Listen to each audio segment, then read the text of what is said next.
All right, let's party. Hey, how's it going, everybody? Welcome, welcome, welcome. How you doing, 14 on YouTube and on Twitch? Let me say hello to the various nerds. How you doing? I was like, how you doing, Saribot? Honestly, Saribot is a very, very legit bot for everyone to get. If you stream, you should get Saribot. How you doing, Charlie? Congratulations on your first. How you doing, Dark Muffin? How you doing, Matthew? Supremely nice. How you doing, Phaedros? Yeah, it's Space Marines. It's soon. It's time. I think I actually when I try to hit that like Space Marine, I think I actually go a little bit too like Cyber Dwarf. So I gotta watch out. How you doing, Shopkeeper B? How you doing, Horror Loving? Nice. How you doing, Lunar Wind? How you doing, Jay? Supremely nice as well. And how you doing, Chieftain? All right, I think we're good. I think we're good. Yeah, how you nerds doing? Yeah, the streak cycles. Oh God, yeah, that's. Oh no, you got that like elf tracking app to just make sure you don't miss any streams. Yeah, no, that makes sense. That makes sense. You got to do that. You got to do that. It still cracks me up that there's like I just think about how like it's almost unfair for games for like Nikke lacks the advantage of having like like the equivalent of like a cycle tracker of like Love and Deep Space does. It's like it's so unfair. Not like I'm actually upset. It's like how do you compete against that? How do you compete against that? How you doing, Ars? How you doing? Yeah, exactly. It's Discord. Sometimes I worry about that where it's like I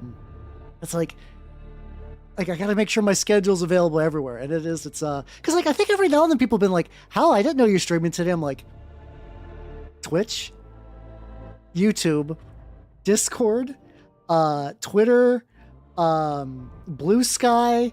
I even have it on like my like stream is offline thing. It's like I don't know how people sometimes miss my schedules. I don't understand. But yeah, how you doing? How you doing? Hopefully you nerds have been doing good. I'm very consistent too. It's to be fair, a lot of that consistency is because like I have a stable job and I don't have like the myriad fail girl diseases a lot of my peers have, which mind you, like sometimes those diseases and conditions aren't their fault, but sometimes it's like, I'm gonna eat this piece of I'm gonna eat this piece of toast, and then they show you the toast and it's like covered in like it's got like blue cheese levels of mold on it, and they eat it and like, why does tummy hurt? I don't understand. I'll read the signs. True, also true. Yeah, fair point. But the true nerds show up at the right time. But yeah, yesterday was 2 solid games of Mordheim, which is pretty solid. It was really funny. The very first one, there was a scenario that's like, you enter a building and you try to roll 2d6, and if you roll a 12, there's treasure in it, and then you gotta scramble the treasure off the board. And the idea is that you're supposed to go through like a bunch of houses and maybe find it like later, or you get it down to one house where the treasure's guaranteed. I got on the first thing and I scared off with my Skaven.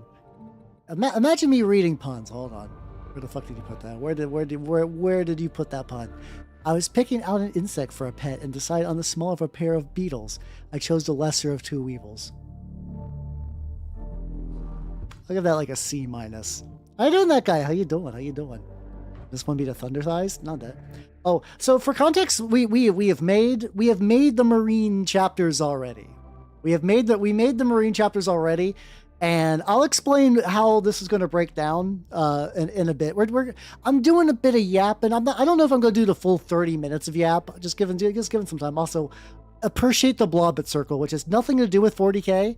And everything to do with that, I find it's a delightful picture. It's from the Sluggish Morse TRPG, which is the Jack King Spooner, aka like the funny claymation guy that I like all of his games a lot. But yeah, no, I'm also playing. I'm playing Pestilence Skaven, so my army's not too crazy. But like, I'm getting to the point where my guys are starting to level up and get like extra attacks and like extra weapon skill and shit. So they're gonna get real fucking crazy soon. Listen, won't judge. No, that's fair. It's all good. It's all good. So the very first one. So the basic premise is that we're gonna vote for who is going to live and who's going to die. And I can just because I'm gonna give everybody some time to like start trickling in. I can still show off some stuff. So we're gonna hide the wonderful blob. Also, Charlie, thank you for the sub. Thank you. Especially if they have bowl cut. How you doing, Lotta? You have not missed anything. You have. Oh yeah, it is a 1B warband, so it's outside of the hold on, let me get the bobbits back on. How you doing, Benjamin? How you doing? So it's basically the community has kind of organized itself in tiers. So like everything that's in the core book is on the table, and then once you get to like 1A and 1B, which is like things that were released by Games Workshop, and they're like little expansion books. Like basically, Mordheim had a thing called Town Crier, which was like White Dwarf equivalent for Mordheim. But yeah, you can run them. You basically get less Eshin bullshit and more plague monks with sensors, which are very nice because they let your rats punch up in a way that people are not expecting rats to punch up. So yeah, that's what I'm running right now. I got my... I'm doing pretty well, but I also might be fucking myself over by having too many giant rats. Because they don't get experience, but like right now, early on, they're letting me get the numbers in. I feel like late game, I'm gonna fall off like a fucking brick into the ocean. So we'll find out, I guess. We'll find out. Oh yeah, okay. So let me, like I said, we're not probably starting just yet. I'm gonna explain the process. I'll explain the chapters a bit more in a bit. I'll explain the process of what's going down for this. Let's get my... I have various browsers and note-taking things. So these are the 16 chapters we made like 2 weeks ago, which I don't think you guys can see. Like, it's okay. My body can cover that up. I have a different list available here. I have the list of all the various chapters, which I will explain and everything, so don't worry about any of the names. They have been put in a randomized order, and then from that randomized order, I have put them into a big fuck off tier list. Not tier list, like a tournament breakdown. So the order was made before we actually made the Marine chapters, so everything is about as fair as it could be. All these were predetermined. So winners will go to quarterfinals and semifinals, and then to the grand finals for who will be the true absolute super duper victor, and will be the ones that, like, I still think I want to get the Armageddon box, at least the Marine half, and I'm going to paint them up like the winning chapter. You know, maybe I'll do some more with them as well. You'll never know. And I mean, this is randomized chaos. But the real randomized chaos, though, is this bad boy. This is the wheel of various fates. All of these are fates that everyone that is not in the top 4 will fall into one of these fates. So some of them are like okay. Like one of them is like Fate Unknown's all right, Nearly Wiped Out's all right. Yeah, like that guy laugh. Give me a good villain laugh. Probably Nearly Wiped Out and then Out of System Crusading is probably the best you could do. A lot of them are like just kill off, you know. If you read a book and you're like, this chapter, like, they were canceled option. That's Purged by the Inquisition. I already have that on here. Come on, pay attention. But like this happens every now and then. Like there'll be like a book and they'll mention a chapter, and you go to Lexiconum and you look them up, and there's not a canon color scheme. There's not a canon iconography. They're like, this is a successor chapter of the Imperial Fists. They all died in this book. And you'll look up the book and it will be like, either a chaos book because you have to invent a new chapter for chaos people to get dubs, or it is very likely just like, oh, this chapter died, and then the Ultramarine showed up and did the job right. So I thought it would be fun to mimic that kind of feeling. So we got all of this. We got all of this. Hello, Fuber in all caps. How you doing? I'm explaining the Wheel of Fate. The Wheel of Fate. I'm also going to do a thing too that whenever a entry on the Wheel of Fate is assigned to a chapter. No. You did not miss anything. I'm probably going to give it maybe like another like 6-ish minutes just to make sure the maximum amount of people. I feel like 20-30 is a good amount of like lead-in time so people can like trickle in. So basically, the real thesis statement to this is like the more I like read 40k books and like explore the setting and just see what people do that's creative, the more I kind of realize that the way to sort of maximize joy and effort into the setting is you basically make your own sector or subsector or whatever, and you basically DIY, kind of like carve your little corner of the universe, populate with your own guys, your own stuff, so you can tell your own little stories. Like, it's like, I know the Bad Ab War has been in canon for a while, but it really didn't become like a thing until the Forge World books. Then we got the Dark Koya by Peter Fevari, which is like a series I really like, where he has his own like characters and planets that get kind of put in there. His little section. You got the what's kind of called the Abnett verse, just like Dan Abnett writes. Dan Abnett's books are very odd, I guess is the best way to say it, where it's like they're still feel 40K-ish, but less grimdark 40K. Like, people care about like business and money a lot more. There's a lot more cogitators, aka computer usage, and like you got Carl Thonius as a fucking hacker. I just finished the second Ravenor book, so it's very fresh on the mind. And I was like, that'd be fun to do something like that. And you know, it'd be fun to do a Marine chapter. The Armageddon box is coming out. I think it'd be fun to paint bits of it also as online VTuber Warhammersman. I feel like I should probably get that box just cause, just cause, you know, but like, it would be fun. It would be fun to like find a chapter, like customize the bits, really make them mine. So, that was the general idea that led to this. I used I used several, like, there's a White Dwarf character generator, chapter generator as well. And then there's one from, the Deathwatch TRPG. Both of them are kind of eh. I mean, they're not bad. So like we got some like kind of coolish looking ones with some sort of pre-built-in info. Honestly, the White Dwarf one was like kind of boring. It wants you to kind of like really fill in the gaps. Then we did one of each of the 8 Loyal Legions. Then we did one. There's 9 Loyal Legions. My bad. I can't count.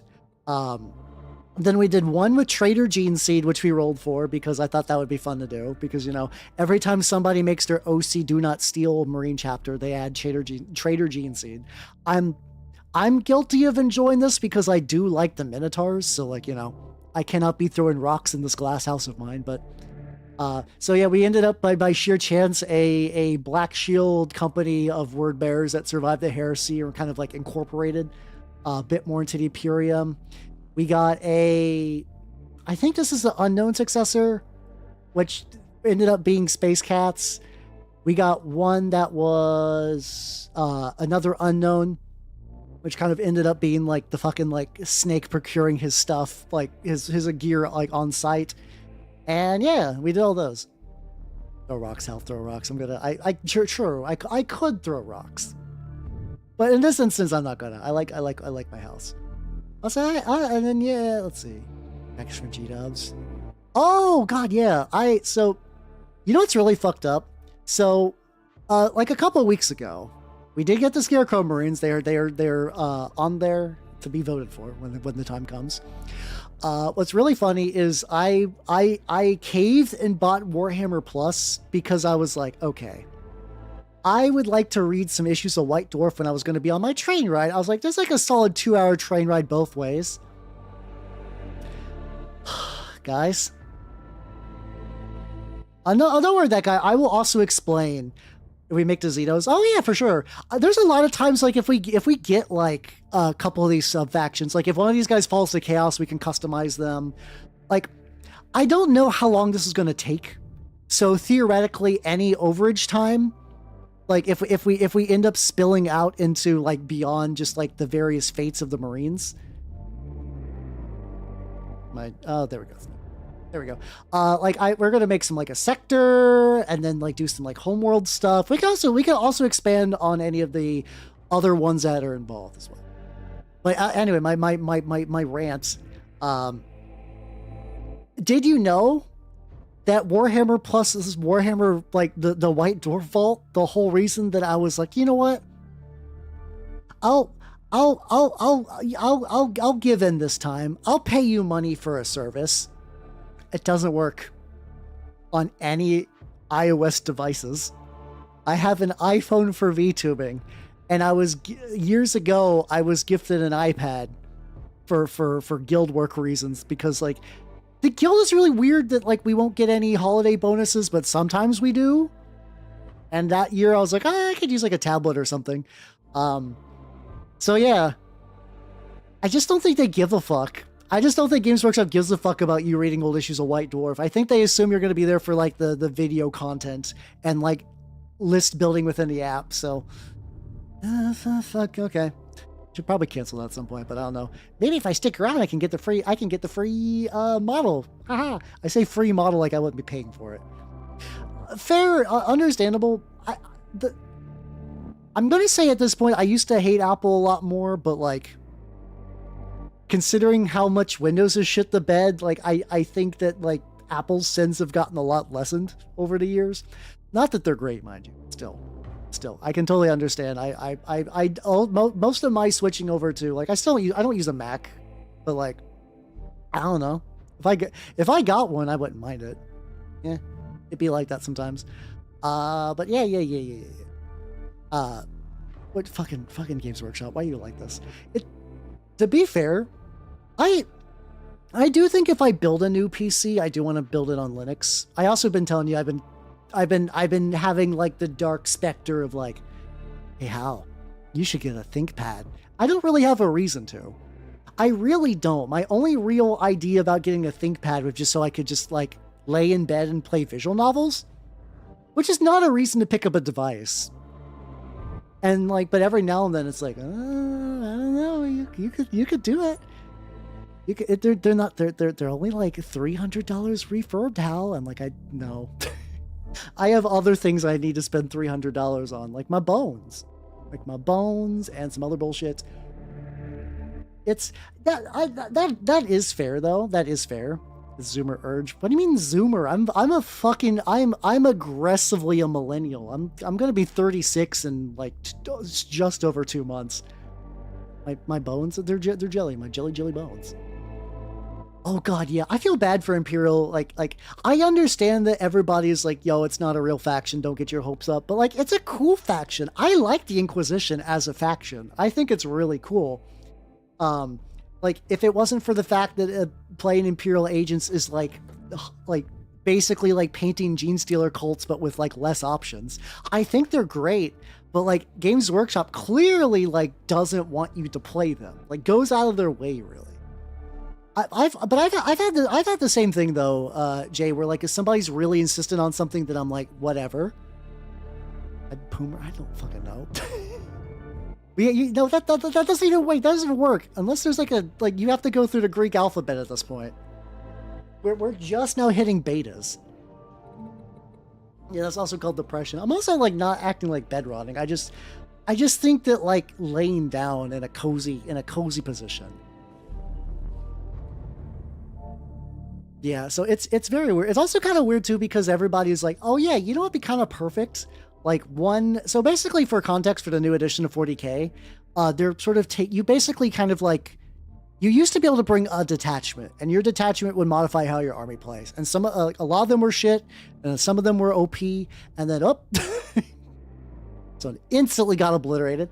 And so like, it was kind of a flawed system, but so did I get deleted from the combined chat? I need to check on that. Oh yeah, it was definitely like a Russian, like promotion thing. Oh yeah, let's go to streampromotion.ru. I'm sure nothing bad could happen there. I'm gonna pull up the blob it while we're still yapping a little bit. Where's it going with that? But yeah, so basically they also said that like you get they changed the system so now it's slightly modular. Some of the ones from the old edition are still 3 points. You get up to 3 points in 2K games. But like there's a lot more 1 and 2.1, so you can kind of customize them, and a lot of the other ones are like, hey, this 1.1, it affects just Plague Marines. Fuck you. This is just Plague Marines. Which is like a kind of a little way to customize your army a little bit.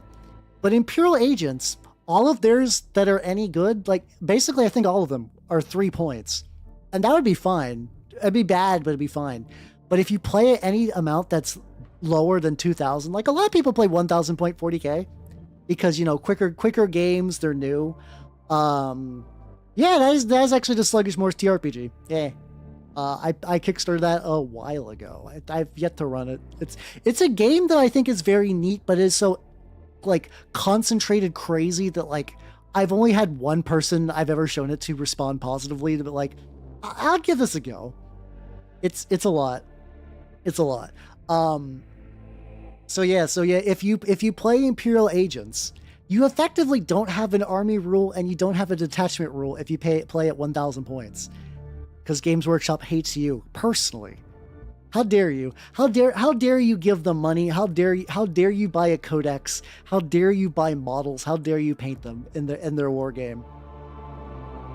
And like, what it's also, but it's tricky because it's people like, oh yeah, you should know. Games Workshop is like, they're given rules, but you shouldn't play them. It's like a little fun little placeholder thing. It's like, no. If there were options for fun little placeholder things, which is what like everything like that's what like web supplements and stuff are for. This is technology you used to use, but you wanted to sell a book and you wanted to sell an army, and you sold 3 army boxes for this army when it was released. One for the let's see, Ordo Hereticus, one for Ordo Malleus, and then one for Ordo Xenos. You got your Death Watch, you got your kind of sort of sisters, and then you got the Grey Knights one, but even then you don't bring a lot of Grey Knights. I'm fairly certain that the confusion comes from the fact that it's just like they don't care. They don't care about those. They probably don't sell well. They probably don't have like a huge enough audience for the Games Workshop to give a shit. That's really about it. I think it's like a lazy form of malice. Make that slightly bigger for my own amusement. Where it's like, oh yeah, we don't care. Like, we don't care. We did the perfunctory, like, this is enough to be a functional army, but, like, functional as in, like doesn't play well. Functional as in, like, there is an army that you can play if you want to. And that does feel bad. That does feel bad. Yeah, sure. Ship food, but doesn't mean you get it. Yeah, exactly.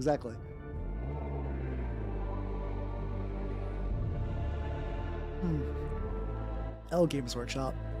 Oh, Games Workshop. Once again, like every TRPG and like war game company is kind of like this. Games Workshop just has the IP everyone likes. I mean, I can't deny that. We're doing a Subsector making streams today, so I'm complicit. I am complicit. You know what? Speaking about being complicit, let's get this party on the road. Let's get this party on the road. So, this is going to require a lot of awkward menu switching, so I'm gonna need you to bear with me. So we're gonna do the first two. And the tournament decision makers. So first we got the Astronecos. This will be the very, very first one. And I'll show these off and explain these as much as I can, because like if you missed the first stream, you're gonna have zero context. So I want you all to get like enough of an idea.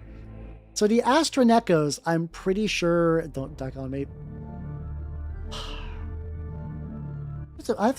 I usually save the cringe for Jay, but you forced my hand. You forced my hand with this. All right.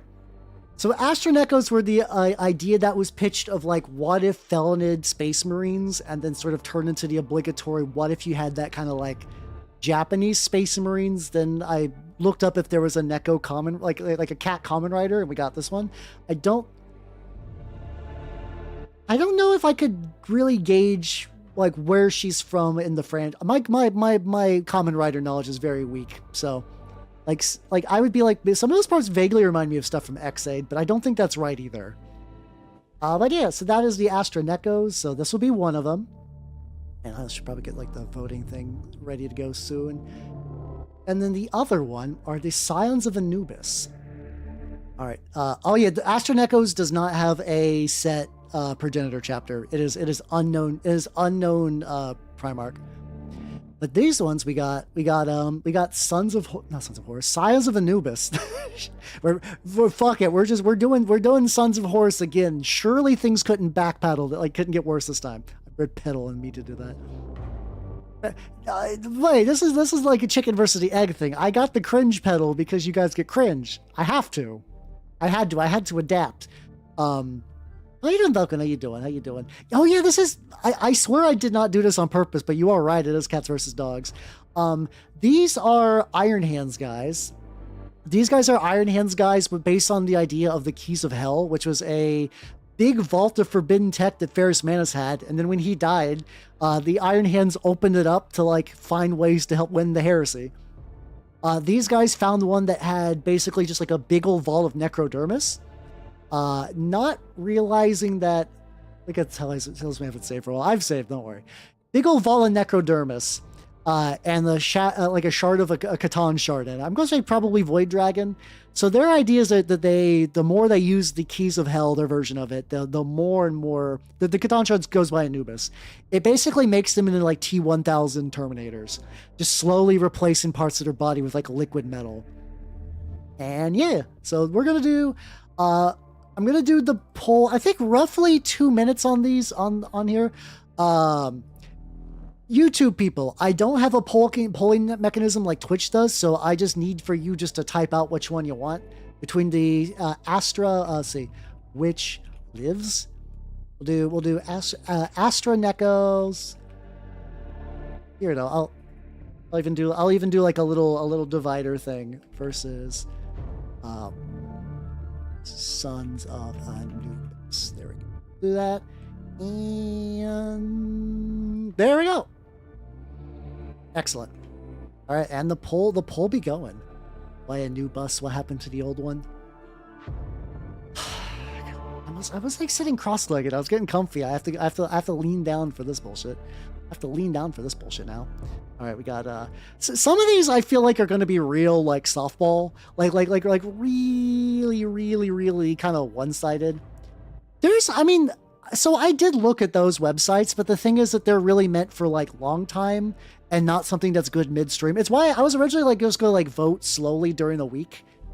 But the more I was sort of looking into that, the more I was just not feeling it. I was just not feeling using like straw poll or something like that. So we're doing it old-fashioned style. We're doing it old-fashioned style. We're doing all right. So right now we're currently at 3 for Astra Nekos and 4 for Sons of Anubis. So there we go. There we go. Yeah, so this way has worked in the past, and then we can yap about it. I can explain the different ones to each other. Also, I should get the Astra Nekos back up for just comparison's sake. Oh yeah, hold on. I got images of both I can pull up. I can do that. I can do that. I'm also going to ask. I know how you nerds work. Please vote earnestly. I genuinely care about you voting earnestly in this situation. This is not a bit. I'm being serious. I'm being heart to heart. My jelly heart to whatever equivalent organ you have.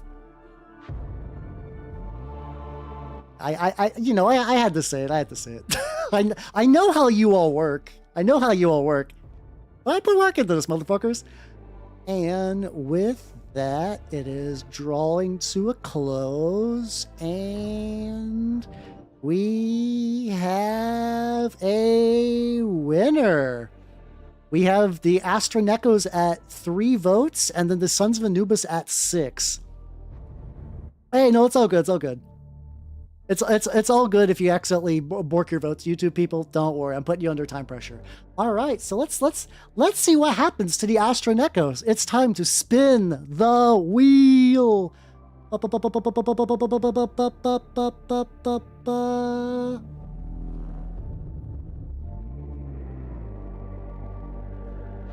They were killed by chaos. Yay! Yippee! Yippee! All right, there we go. Let's see. Let's do another. Let's do another wheel real quick. Let's do Death Guard, Thousand Suns.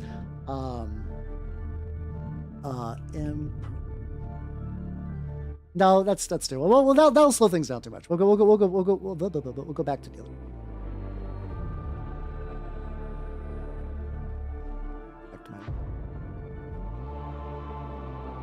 Oh, thank God. Okay, I was a little worried. All right, so let's remove Killed by Chaos. Because I do not want these to be duplicated. Stream tech. It's fine. This is already up, and I don't want to learn. I will look at that later. for like a potential future, but I don't want to have to learn a tech thing midstream. Also kind of, I don't know. I need to really figure out how the fuck. Okay, I did pull that for later though. Cat girl noise marines. Oh no, I do have felled to chaos, but no, the Astronechos were killed by chaos. They were obliterated by chaos. Let's go ahead and write that in my little notes, so I got that for later. We got killed by chaos, and then let's go to the prediction maker and the Astra. There we go. There we go. All right, so we got that. Yeah, IRP. Yeah, no, yeah, I mean, we could.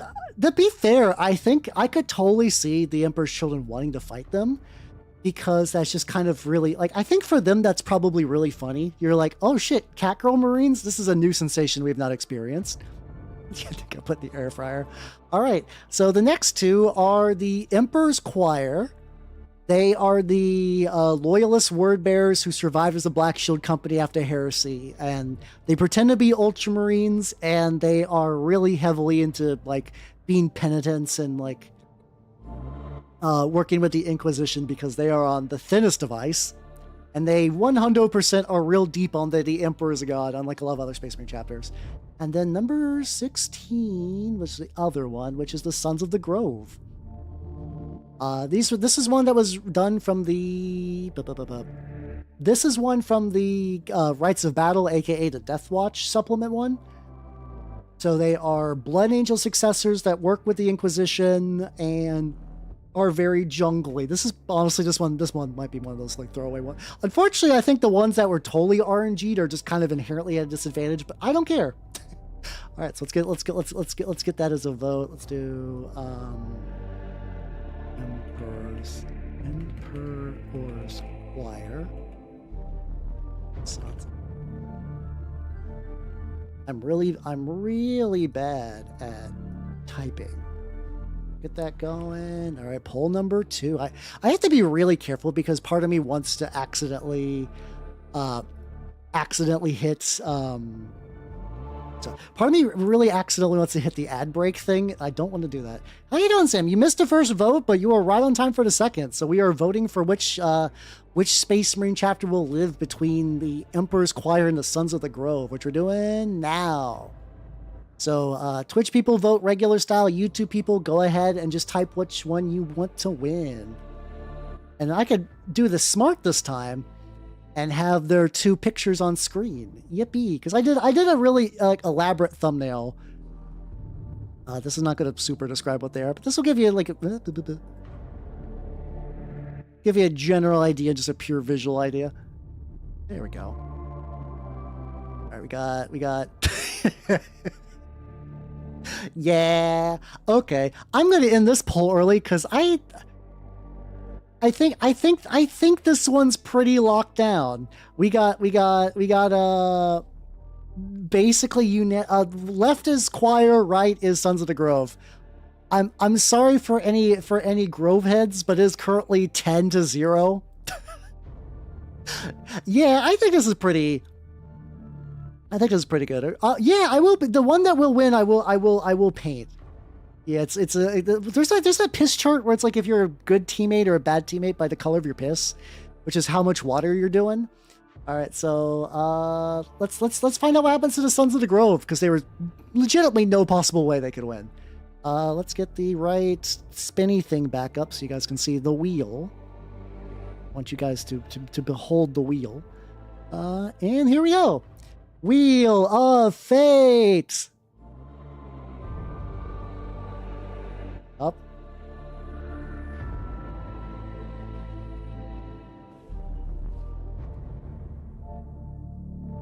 Oh, they were killed by the Tau. I'm just going to delete that straight up. Oh, that's sad. I mean, Tau, I don't hate Tau like a lot of other people do, but I feel like if you're going for like cool like Marine deaths, I feel like I hate a Wretched Goblin. I feel like going out via Tau is kind of sad.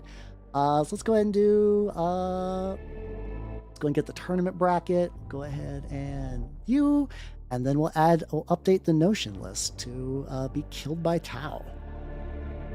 They got, let's see.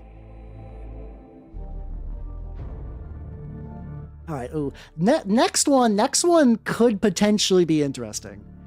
This one actually is like, some of these, like I said, are going to be like pretty easy throws. This one's got some legs to it. So let's go ahead and get that up. So one of these is going to be the Mentha Phantoms. There are a lot of ideas blended together. They're like space janissaries belonging of like basically collecting multiple chapters. Like they're lost in the fallen. They like use scimitars, but also kind of based on a lot of like mint phantomes. I actually have no idea how you pronounce it. Is it phantome? I only know that it's one of those things. I don't think I've ever heard her say her own last name. But people suggested mint, the color scheme, and then it turned vaguely mint, the VTuber, and through just like word association also has a bit of a Metal Gear Solid theme. Soldiers Without a Nation kind of deal, Hunted by the Inquisition, maybe get some Foxhound transfers at some point, and Metal Gear bits. There's like a decent amount of Solid Snake heads that could be put on Marines, so that is one of them. And then the other ones are going to be the Rust Vultures. These are very orc-like Marines, but basically their idea. Actually, this is also a good fit, because they do the snake thing of procuring gear on site. Their entire thing is that they want to be super tactically flexible to the point where they purposely delete their own history, and they just drop in the war zones and they just use whatever the fuck's there. They'll use orc weapons. They'll repurpose civilian vehicles. A lot of cybernetics, just because you have a lot of tech stuff out in the field. You don't got a lot of access to like medical facilities in the field. So I got some ping. Oh, there we go. It wasn't too bad. All right. So yeah, how you doing, Death Creek? We're voting for Marines. So yes, between the two, let's go and get their pictures up. So we got the Mentha Phantoms. Let's see. Versus Rust Vultures. Get that going. So it's voting time.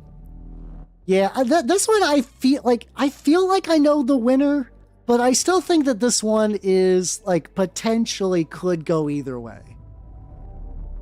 All right, so YouTube people can start voting, and then Twitch people, the voting is now. And all right, let's party. All right, drink.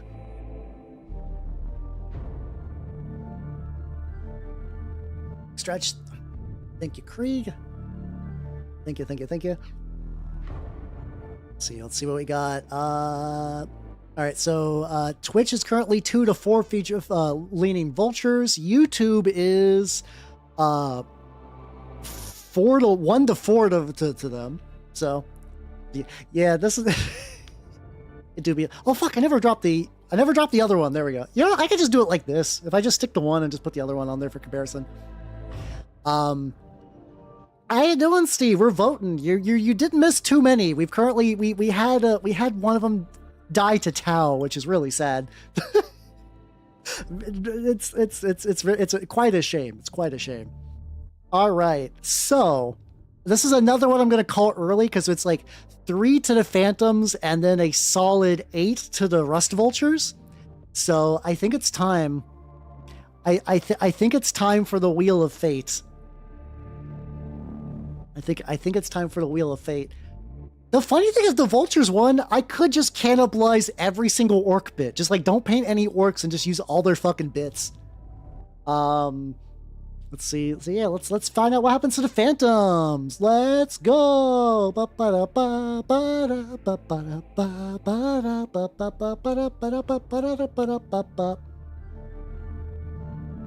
Killed by Eldar. Interesting. All right. There we go. Ironically, in this way, getting killed by falling to chaos is technically a good result. I mean, it's bad for the people involved, but it is a good result where like you live on. You want an after dinner mint. Hey, let's go. I do hope at least one falls to chaos. I'm willing to, if none of them fall to chaos, I'm totally willing just to like rewrite what, like basically put all of the other ones onto a wheel and flip their fate. It's Mintha, not Minthe, but whatever. Killed by Eldar. I mean, Eldar are like legitimately. Wait a minute. Yeah. So basically what happened is that somebody suggested Janissaries and someone suggested mint, like the color scheme, like, you know, like mint chocolate, like mint green. And a lot of these are just sort of like fun variations of word association. So that's how we got here. That's how we got here. All right. So we gotta, let's go to the, wait a minute. I have like a Notion instance, and no, that's right. I was doing it right. There we go. Let's go to the picker. Prediction maker, Rust Vultures. All right, so now we're doing the Absolute Dragons, who are number 15. So not number 8. Absolute Dragons. They are a Salamander successor chapter, and a lot of the Salamander gene seed is really unstable, and like we were kind of leaning with the idea of like, typically like Salamander gene seed fucks with the melanochrome, the special Space Marine organ that basically lets you get like super melanated when you're on place with a lot of sun. Space Marine skin tones can kind of fluctuate based on how much radiation, but like they go extreme because Nocturne and gene seed reasons, which is why like there are black Marines, and then there are like black isn't what we would associate like kind of like African Marines, and then there's black Marines, which are the Salamanders, which are like gray to pitch black because of that. But we decided to go with this idea is that fucks with their Belisarian Furnace, which was a new organ that was introduced to Primaris, that basically when they're about to die, they go to like turbo drug mode. And theirs is really easy to jostle. So they end up going like full extreme overdrive all the time. And to the point that like they almost have to like kim up more in order to like have the same effects, and then you get a little crazy. These guys would be a really if they end up getting the Night Lords, we're just gonna say that they still lose to the Night Lords, but they definitely would beat the fuck out of them. And then the other one, which was number 15, which is Violent Paradise, which are White Scar successor chapter, also Jungle World, and they don't like Tech Marines, and they got fun totems. Also, they're very, very monster colored. So let's see. Let's go and get this going.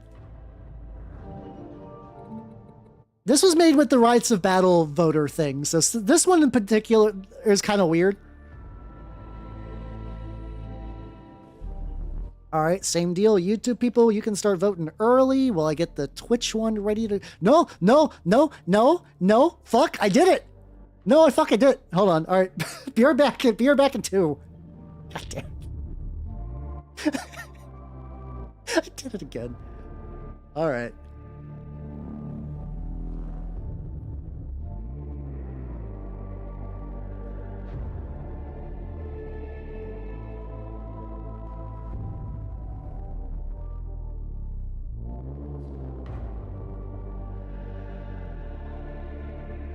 Actually, I'll keep chatting for this. This is fine. The poll is active.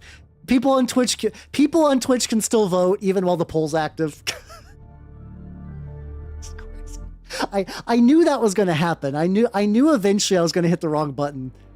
It was just only a matter of time. It was only a matter of time. All right, we got. Yeah, so like basically every time a random color scheme was involved, they were really ugly. They were legitimately really, really, really ugly. So if you're like, man, like thanks, Doc, that was entirely the roller. That was entirely the roller's fault. I mean, technically we still get the benefits of the ad break. So the next ad break is going to be like 45 minutes from now instead of like 10. So it wasn't like totally useless, but it was still bad. It's still not good. Yep. Yeah, this is another throw one, which is fine. I think what's going to be really interesting is going to be this next set. I think the next set of like the basically like the quarterfinals, I believe. Quarter, semi, and then final. Yeah. The quarterfinals is where things are going to get like really actually close, where it's like actually going to matter. We're weeding out the weak. We're weeding out the RNG. And with that, we got 1, 2, 3. We got 3 dragons. All right, welcome back, Twitch people. I'm really sorry I hit the wrong button, but Absolute Dragons mogged the fuck out of the Violent Paradise in a move that surprised literally no one. So we're gonna get the fucking wheel out. We're gonna get the wheel out for these ones. And decorate their bases. That would be fun too. So I will say too as well, the top 4, even though I won't be painting the top 4, like the other top 3, they will still canonically live in my subsector, in the subsector that I want to like do some more stuff with, like these kind of streams. They will still be alive. So you never know. They could get ready to beat the fuck out of some Night Lords. Let's see what happens to the Violent Paradise.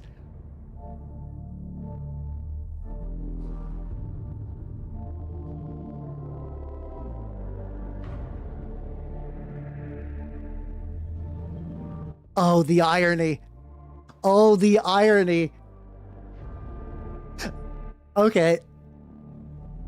Okay, this is interesting. This is interesting. Yeah, they got the bad end, and also we were talking about the Absolute Dragons beating the fuck out of the. How about this? This would actually be kind of fun. We could lore a little harder on this. I do an XR. Yeah, no, I was like, this is the worst. This is the worst result on the table. Well, I'm gonna say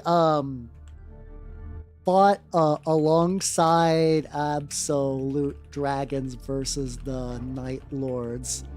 Lost horribly, but the Absolute Dragons succeeded in the defense of planet name here. Okay, so we're basically going the idea that we'll say that the Absolute Dragons did fight with them. So that's fun. There we go. We got some more lore. They still died horribly though. They still rolled the worst result, which is very funny. I was hoping somebody would, you know. Yeah, we did ask for Night Lords, and you know, we still got something. All right, so let's do the Absolute Dragons. I don't think the Absolute Dragons are going to be doing well. There's like, once again, there's a couple that people have been like, I think these guys are my favorite, like immediately. All right, so now we're doing the Death Whales versus, this one actually might be interesting. Should an ad for Monster Energy. They know. I would actually legitimately not be surprised if Twitch listens in on the ads. Like on what's being told. There's a while that if it's like, if you mention Mountain Dew, like a Mountain Dew bot would show up. I think you also have to have Mountain Dew on the screen. It's because Twitch doesn't make as much money as Twitch likes it to make money. So that kind of stuff was used to, like, people would try to get that stuff to work. All right. So the Death Whales are a White Scar successor chapter. They're very much based around the idea of maybe a little Inuit, maybe a little Roman, based on killer whales. And the big thing they're doing, so something that I would like to do eventually is get like a wiki for this. This is like way in the future, but I would like to have like a wiki. Because, like, for me, part of the fun of learning 40k lore stuff, if you just do like, I've never heard of that Marine chapter. And like I said earlier, you, what's it called? You look in Lexiconum and you see the chapter died. Yeah, don't use Fandom. Fandom wiki is bad. Fandom as a website is terrible. Use Lexiconum. Lexiconum is the better wiki. You know, do your own research though. Don't trust whiskey. Don't trust whiskey. I mean, don't trust wikis. So yeah, they hate the Tau and they chase after the Tau because all the Tau vehicles are named after fish, and they're orcas. Who's number 2? Like who's the other one on there? The servant. Oh, the Servants of the Crag. Okay, these ones are... so an Ultramarine Successor chapter was brought up, and it kind of turned into a we purposely why did I spell orcs with a C there? What the fuck? Kind of like we purposely trained them wrong as a joke.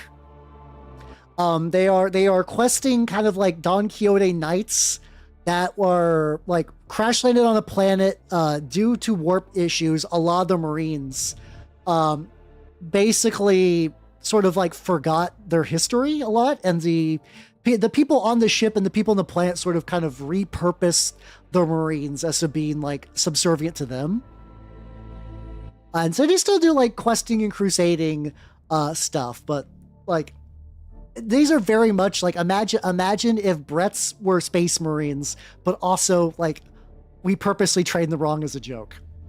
So yeah, kind of by Monty Python. Yeah, actually, using Monty Python bits would be kind of funny for them. So we're gonna do Death Whales versus Servants of the Crag. There we go. We'll get that going. Get that going for you. How you doing, Angel? No, to be fair, I did basically one of each. Because here's the thing: if you actually go by like lore, most Space Marines are descendant of Ultramarines because Ultramarines have really stable gene seed. And then you got like fucking Imperial Fist because their gene seed is like not too bad and stuff like that. There's really only a lot of Blood Angel successors. Oh, interesting. This one might actually have some back and forth. We currently got YouTube is neck and neck 2-2 on these. All right. Yeah, orcs. That's true. Yeah, they are. It's probably okay. We're currently 3-2 on whales on YouTube and 4-3 on Twitch. So 7-5. 7-5. Swing around eating a moose. Oh, that sounds. That's the thing. Like, it's really crazy because moose are way bigger than you think they are, but also the idea of a moose getting eaten is just fucking terrifying. Like it's buck wild. Like legitimately, if you've not seen if you've not seen a video of a moose just like on the street, you should do it. Once again, they're bigger than you think. They are way bigger than you think. They are like it's weird because like, you know, moose are cute in pop culture, but like if you're just like in the woods and you see one of these big fucks and you're like, oh, I'm alone out here, that's not good. Yeah, you guys are just like opposite side of the US-Canada border, just like, hey, hi. I've not been to Canada yet, but I've been to Seattle, and it's a pretty legit place. It's pretty legit. I can't go to the fish market anymore though, because a couple of times I've been there, just like reek of weed. Oh my god. I understand it legalized happened there first, but oh man, getting fresh air in some parts of Seattle is rough. Yeah, a lot of bears are pretty like either chill or like you can spook them, because most wild animals don't want to fight to the death. And the ones that do are terrifying because they don't care about their own survival. That's wrong. That's not how things are supposed to work. And it looks like the death whales have won with a grand total of 3-2 on YouTube and then 4-3 on Twitch. So 7-5 still. All right. So what's going to happen to the Craig boys? Let's see. Let's take out the worst result. And speed. I hope it's killed by orcs. That would be amazing. Oh,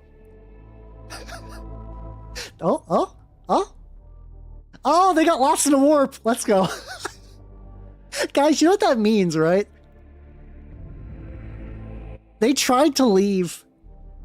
They actually, like, everybody got their shit together and tried to leave the planet. They tried to go back, and they just got lost in the warp again.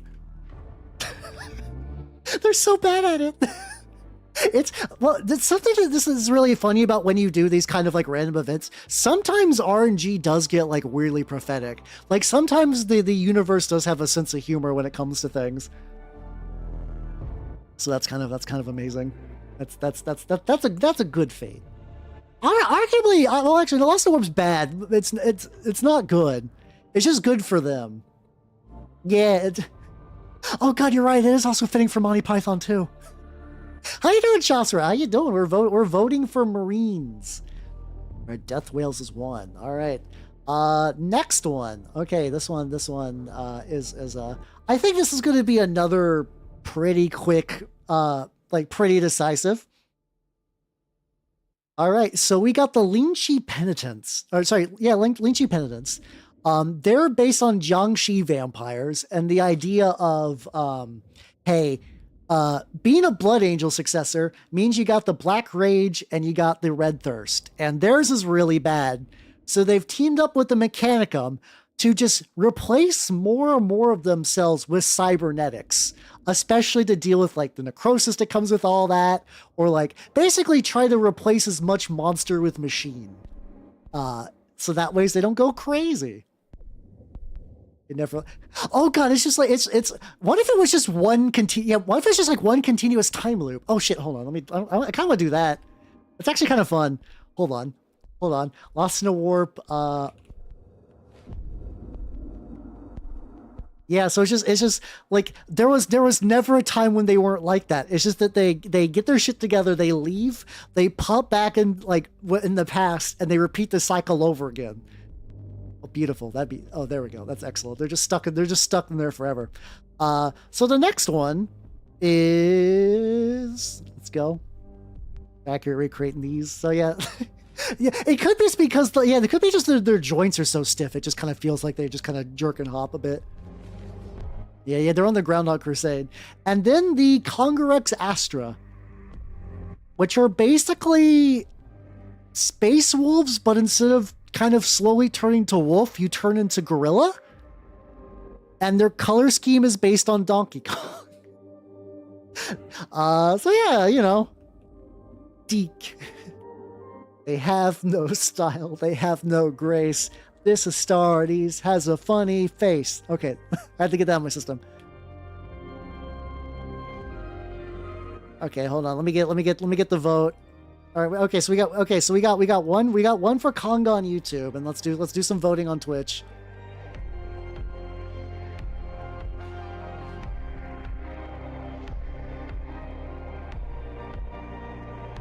And here we go. And then there's that one gets me every fucking time. I fucking love that shit. All right, we got two monkey, vampire. Okay, we're 3-3 on YouTube, which is interesting. We're 3-3 to YouTube. Okay. Oh yes, I should put them up. Thank you.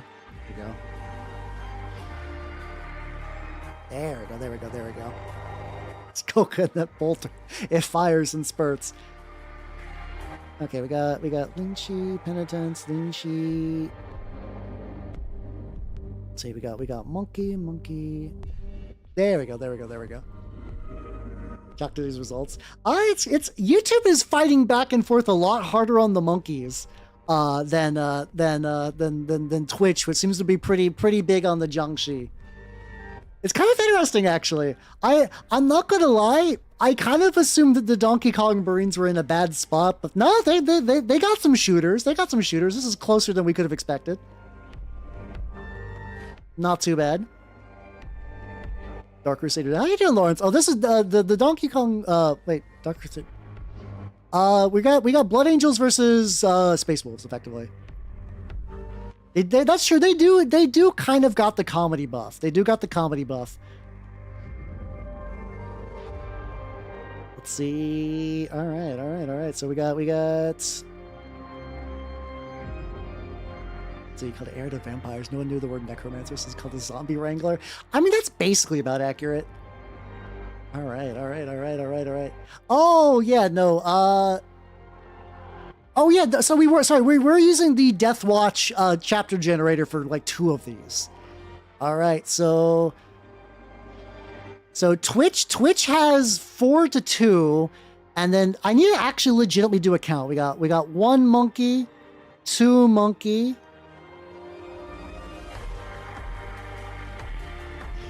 I think we got 2 monkey. And then we got 1 for Penitence, 2 for Penitence. 3 for penitence. Oh, 3 for monkey. 4 for penitence. All right, so I think at this point it is 8 to 5, I believe. Hey, how you doing, Casual Maker? Don't worry, don't worry. All right, so with that, oh yeah, I'll show you in a sec though. One of them is the Congrex Astra, who are going to go into the wheel. All right, let's go. What happens to Monkey?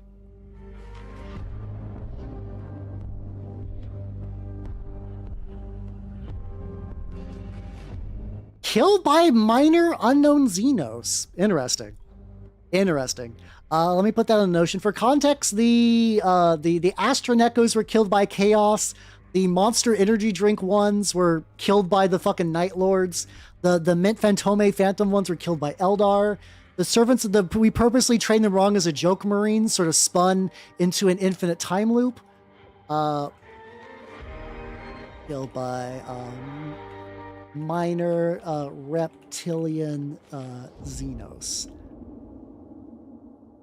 Did I spell reptilian? Yes, I did.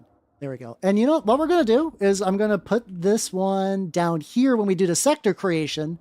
We're going to go ahead and add the minor reptilian Xenos. We'll come back. We'll come back to like figure out what that is. Yeah. It definitely has to be probably crocodile. Oh yeah, you know what we could totally do? We could totally do like lizardman-ish. There we go. We'll just put that there for now. Oh, Terrellians. We could come back later. We'll come back later for that. We could also just make up our own, which would be kind of fun. All right, so let me get that. How we're doing on? We're doing good on ad time because I goofed up earlier. All right, so then let's remove the minor Xenos. Once again, like I said, it's pretty prophetic. It's also funny because that means that like a lot of the worst fates I believed are starting to get like absorbed. They're starting to get absorbed. Thank God, the precious crystal coconut. Hell yeah, let's go.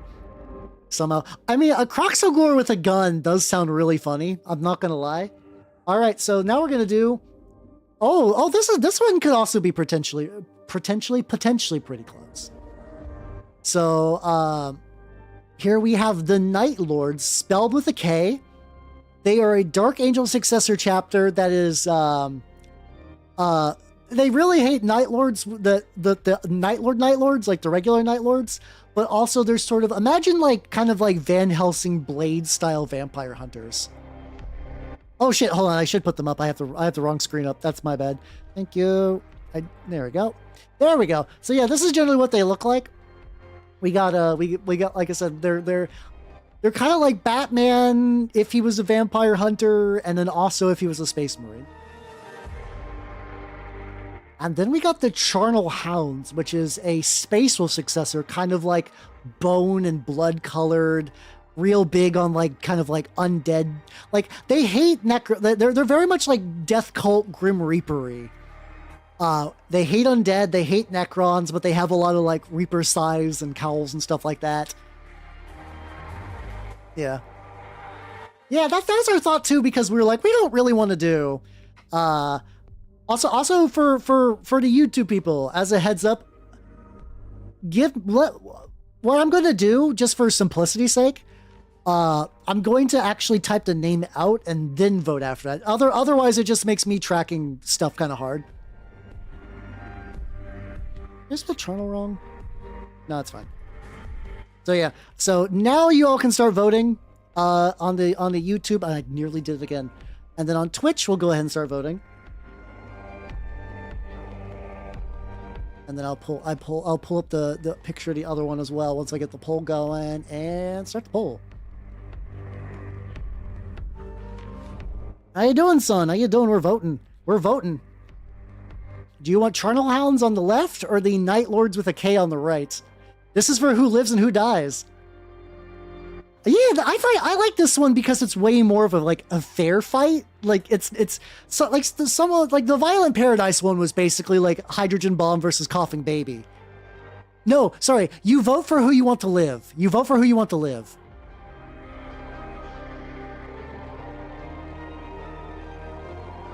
They're bloodhounds a little bit, yeah. It's kind of it's a fun little pun. Also, 14, thank you for keeping track of the YouTube people. That does make this a lot easier on me. Yeah, we're currently tied on Twitch, and YouTube is 4 hounds, 2 knights. The knight is stupider must live.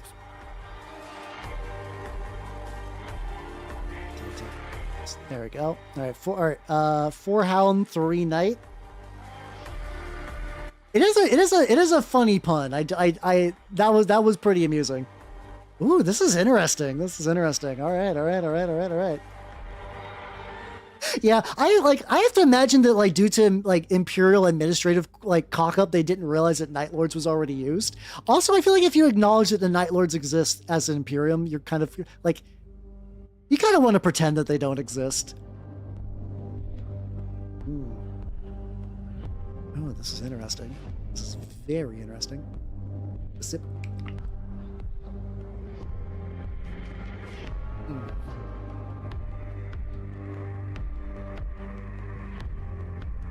Oh no, they're pissed. They like, that is partially why they are vampire hunters, because, like, I mean, Blood Angels own a lot of vampire iconography, but Night Lords got like a lot too. All right, so we got 6 Night Lords, so we got 9 total with the YouTube people, and then we got 8 Charnel Hounds. All right, the Charnel Hounds are eating shit. And with that, let's that was a close one. Legitimately, that one was like a close one with good numbers. So I'm sad to see the Charnel Hounds go, but I love to watch them leave. Let's spin.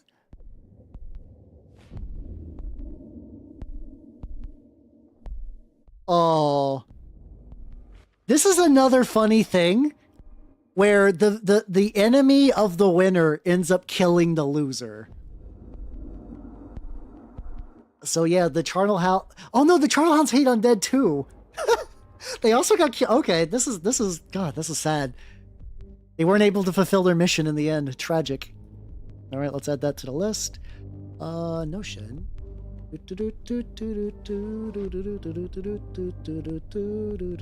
I forgot that they're actually in order. Let's see. Killed by Necrons. It does. It's like poetry. It rhymes. The lore writes itself. It's great. It's great for that. This is so this is the last one for the initial bracket, and I'm going to say, this one is going to be another coughing hydrogen bomb versus coughing baby. So let's go ahead. Let's go ahead and let me get the voter. All right. So number 14, the Cooperic Devils. They are Imperial Fist successors. They're kind of monster hunters. They got a sort of like rusty, coppery skin tone. They're gonna have like bare arms. They got a little bit of a crab influence. And the reason I'm saying this is the situation is because they're against the Soul Threshers. The Soul Threshers are Ravenlord Scarecrow Marines from a feudal, like, kind of like over the Garden Wall sort of world. Big on fear gas and sickles and like scythes and stuff like that. So like, I'm not gonna sway the vote in any particular way, but I will say can we no, there is a ritual and purpose that needs to be done.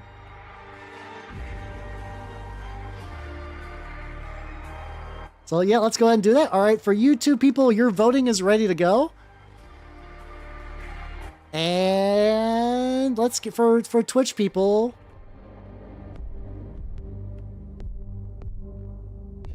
Let's go. Yeah, I mean, I could, like, if it's super obvious, like halfway through, yeah. Guys, I've never seen a YouTube... Oh, actually, okay, Cooperic Devils got 2 votes, but I saw Soul Threshers immediately hit 5 in one go. I've never seen that with a Twitch vote. Oh, okay, so YouTube's got 1 on the Devils, and then, oh my god, 1, 2, 3, 4, 5, 6... Oh, I think it's more than that. Oh, Soul Threshers on 8 on Twitch now. Guys... Okay, guys, I'm calling it early because come on. There's no fucking way. We're at 13 versus 4. Unless real like Jeb Bush Kuperik sweep happens. Now I don't see that happening. All right, let's go ahead and get rid of that picture. Let's go to the wheel. Let's go to the wheel. All right. All right, we got the wheel, and let's see where we go.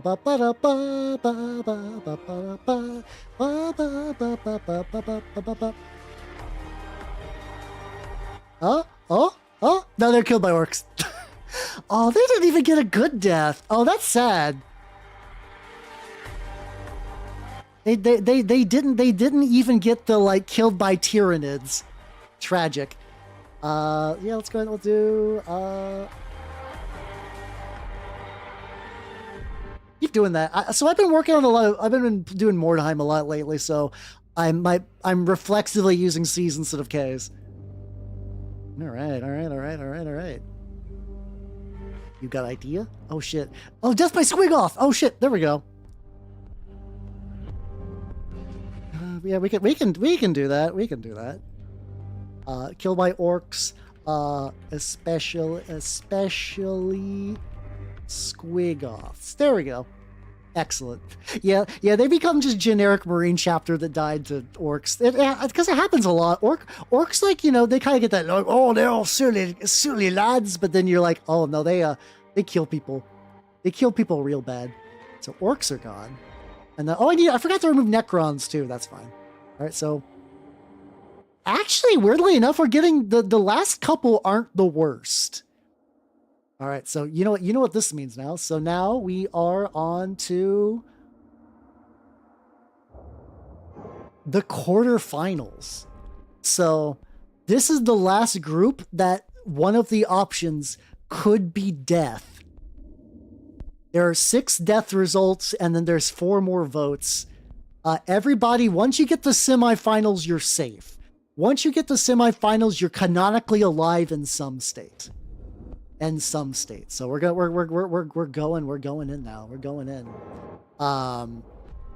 So here we go. We got the Scions of Anubis, the sort of T1000 Necrodermis powered Iron Hand successor chapter, who opened up one of the keys of hell and basically are gooping themselves Grey Goose style. And who was the other one? I think it was 10. I think it was the Emperor's Choir. Yep. And then number 10, which are Loyalist Penitent, formerly Black Shield Word Bearers, who are very much Trench Crusade, Trench Pilgrim bits. We fought snake bites. Yeah, that would make sense too. 100%. All right, so let me get the picture for the goop boys up. All right, so all of the coughing babies have been eliminated. Like even if everybody's not like hydrogen bomb level, we're now at like legitimate things. Let's see. This is Anubis. All right, so YouTube people, your voting is ready to go, and then Twitch people, yours will be up shortly. All right. Voting is going on. Voting is going on right the fuck now. I have to be really fucking careful because I do not want to click the. This is gonna be interesting. I'm already liking the variety of votes. We got a good solid collection on all sides.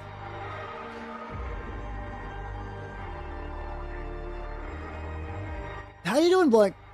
Just in time for Marine voting. Do you want Emperor's Choir are Loyalist Word Bearers and Sons of Anubis are T1000 Keys of Hell Iron Hands?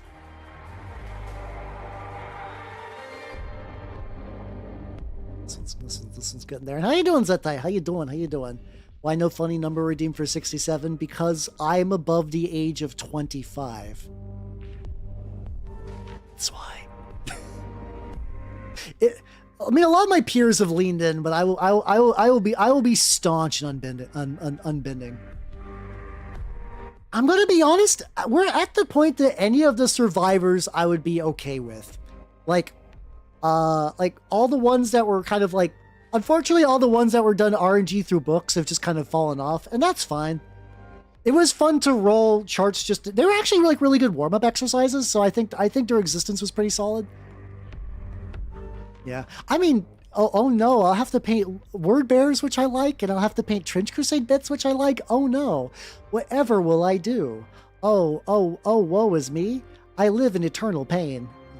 I do find Roku Nana very funny though, just as like the way culture just moves about these days. Fucking Japanese children just going Roku Nana.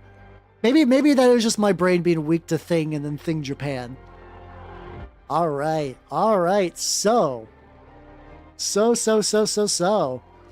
Twitch is 50-50, but YouTube is 4 Choir, 3 Anubis. So the Choir wins. Let me double check for sure. I believe so. Off by 1 vote. Also, too, as I stated earlier, for people coming in, vote earnestly and don't purposely try to tie the polls. This is not a bit. I'm being serious. I think this one's probably legit because both these are pretty solid. Oh yeah, I once again, if any of these chapters strike your fancy, you have my full permission to. I mean, you don't need my permission, but you do have my permission to paint them up. Do your own thing. All right, let's see where the Anubis go. Did you make me count twice? I think we're good. Hey, we're tied? Hold on. Let's see. Choir. And then Anubis. No, it's 4-3. It's 4-3. We're good. All right. Spin the wheel.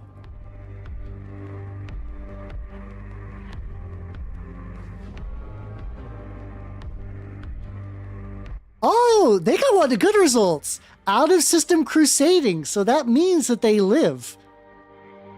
As far as things could go, yeah, I mean they could be elsewhere doing shit.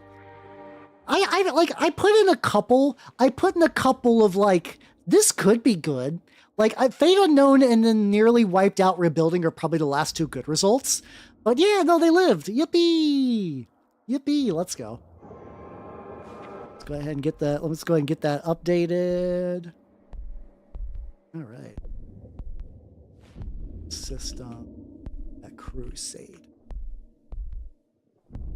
There you go. Yeah, they're out in the stars. Speaking of which, we're gonna so I do want to put these guys in a sector. So we're once all the marine stuff is done, we're gonna vote for that for some things, because there's some interesting potential choices where this entire project can rest on. Yeah, I do. Like I said, if none of them get chaos, I will put these fucks on the wheel and we will roll to see one of them turn to chaos for sure. But all right. So all right. Let's get the browser out and do the vote. Those the cool stars. It's. I think it's both still bad and Games Workshop has ignored it. It just kind of happens, G-Dubs. G-Dubs doesn't really pay attention to stuff. Or no, it's not paying attention. G-Dubs has that thing where it's like they introduce a cool plot point, and then they drop it, and then maybe 15 years later they'll come back to it. Maybe we'll see more Ghoul Star stuff, and you know what? If not, we'll build it with blackjack and hookers. All right, anyway, 12 and 8. So these ones are once again, the Absolute Dragons, which are the Salamander successor Bane Marines. You already say, what? Yeah, exactly what I was thinking of. Or Arcs of Omen even. Did anything come out of Arcs of Omen other than the lion coming back? And that was, I don't even know how much of that was an arc thing. The thing is, I don't mind, yeah. I actually don't mind that, weirdly enough, because I don't think everything needs a wiki entry or a book to clear things up. I'm okay with them leaving it open. So Absolute Dragons are Salamander successors with a really twitchy Belisarian furnace, which causes them to basically go super combat stim really, really easily. And they also tend to like roid up further than that because their bodies are basically like hyper muscled because they're just getting used to all these fucking stims. And then we got the rust vultures, which are the like Marines that kind of like airdrop into combat and just procure gear on site. They'll use orc weapons, they'll use Eldar weapons. They do a lot of field cybernetics. They'll like use it's not like blood ravens where they steal things permanently. It's more like they just use whatever's there as a weapon against your opponents. They're like Ewoks, where like the Empire was like, oh, they're bears, and then they just turn everything in their home into a fucking weapon. So yeah, we're gonna do that. Yeah, I'm very pro for me, I think it's kind of a weird thing more when I think like the Inari stuff just kind of got shut down in like an offhand mention. That bit's kind of weird. Dragons versus rust vultures. All right, so the voting for YouTube can begin right now. Orc army for 2 people, or just like a fun way to use extra orc bits. And then the YouTube people. I mean, Twitch people, Rust Vultures. There we go. And voting begins. Brother, I am stimming here. Oh, yeah, though, definitely the Rust Vultures will be using beaky helmets. Don't worry, I have enough beaky helmets and a 3D printer. Actually, the thing is that the winner is going to get, like, I'm going to heavily 3D print customize the Armageddon box. So don't worry. Oh, Vulture, yeah. I think this is, like, not quite as coughing baby, but like Rust Vultures were very much in the zone of people were really hyped for them. So yeah, okay. So we're currently at 11 for Vultures versus 3 for Dragons. Versus 4 for Dragons, I mean. So I'm gonna call it here. It do be like that. It do be like that. Don't worry, I'm pretty the Dragons are fucked. It's just the voting. It's just the voting. All right. No, random color generator. Fate, spin the wheel.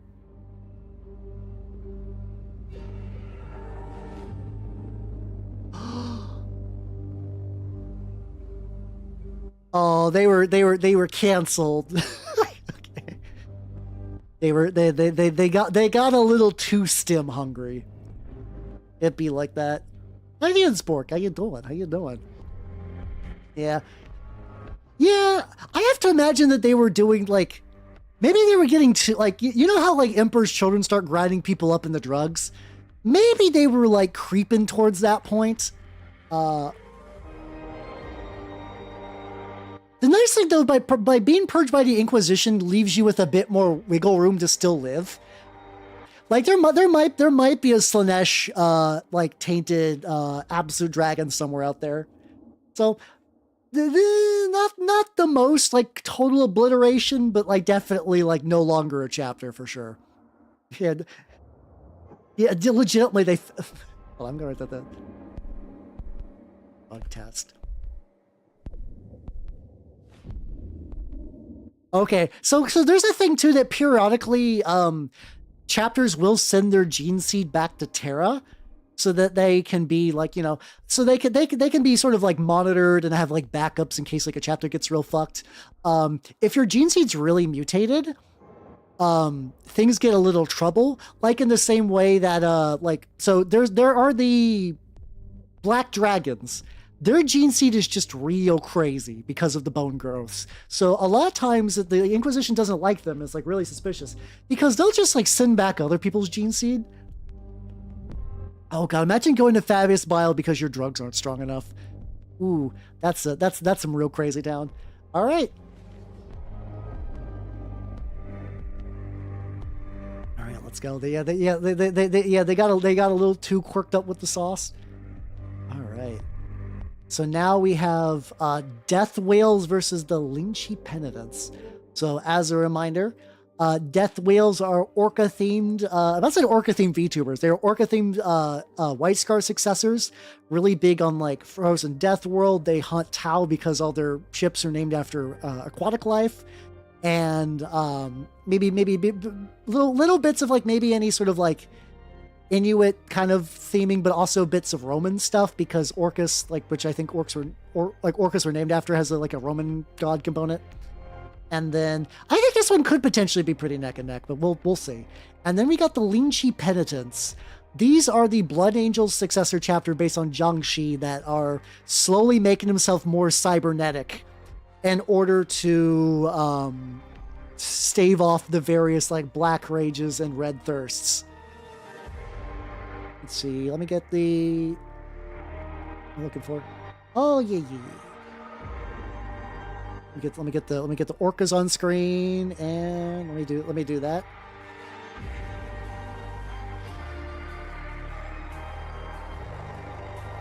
All right, so YouTube voting will be ready now.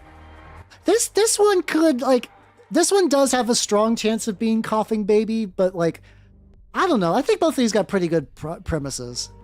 I don't think it's gonna be quite that one-sided. I could be wrong though. I could be wrong. All right, voting is up.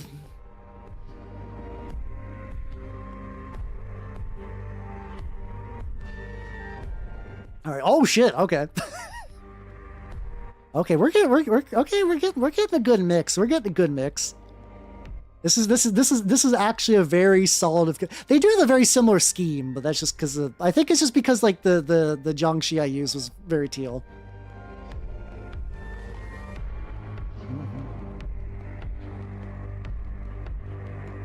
Yep.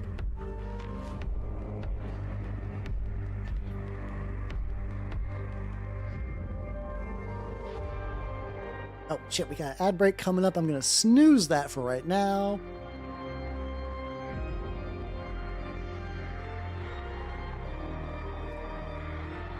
Let's see. All right, so this is another one that it looks like I'm calling early. We have a grand total of 6 for Wales and 11 for the Lingqi Penitents. So it'd be that. All right, so the whales were not able to be saved. I was about to say maybe, but then the Lingqi Penitents just got another one, so it's even bigger. It's 6 versus 12. Like I think like a lot of Warhammer stuff. Once you get double the value, it's instant death time. So let me check the okay. We're still good on the Mechanicus OST. All right, so with that, it is time for the wheel. It is time for the wheel. Fuck, let me get this off screen.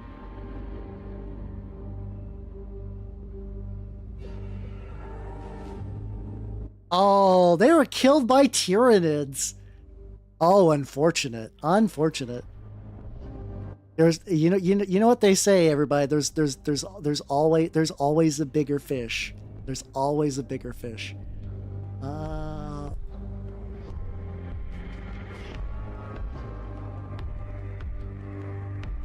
Right, which Hive Fleet? Kraken, obviously. It has to be Hive Fleet Kraken.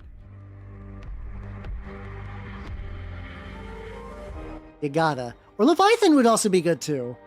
Both of them are very fishy. There we go. We'll pick that later, maybe. All those are pretty good. All right, so let's damn, it do be like that.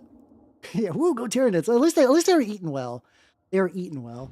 All right, with that, it is Lingqi Penitents. All right. Oh, this one might be interesting. Maybe. All right, so one of them is the Night Lords. They are the Batman-styled Dark Angel successor, Night Lord hunting, vampire hunting, Van Helsing Marines. Also cool capes. I didn't mention cool capes earlier, but I feel like I gotta. And then the other one are the Soul Threshers, which are the what's it called? The Soul Threshers are a Raven Guard successor, breathing scythes, chemical weapons. Oh god, it is Batman versus Scarecrow. Fuck, you're right. It's just like that. Chapter didn't get their hate buff. True, yeah. Oh yeah, so we could just have them fighting. It's like a not fish thing. So like we just give up. Let's see, versus Sure. All right, so let me get the picture for the. That. So YouTube people, your voting can start now, and then Twitch people, your voting can start soon. I have to do a little bit more copy paste, then not the biggest deal. All right, so let's fucking go. Let's fucking go. The Planet Spirit Halloween. All right, all right, all right. Ooh, interesting, interesting. All right. This is legit. Oh, this is more of a fight than I thought this was going to be. Hell yeah, let's go. Let's go.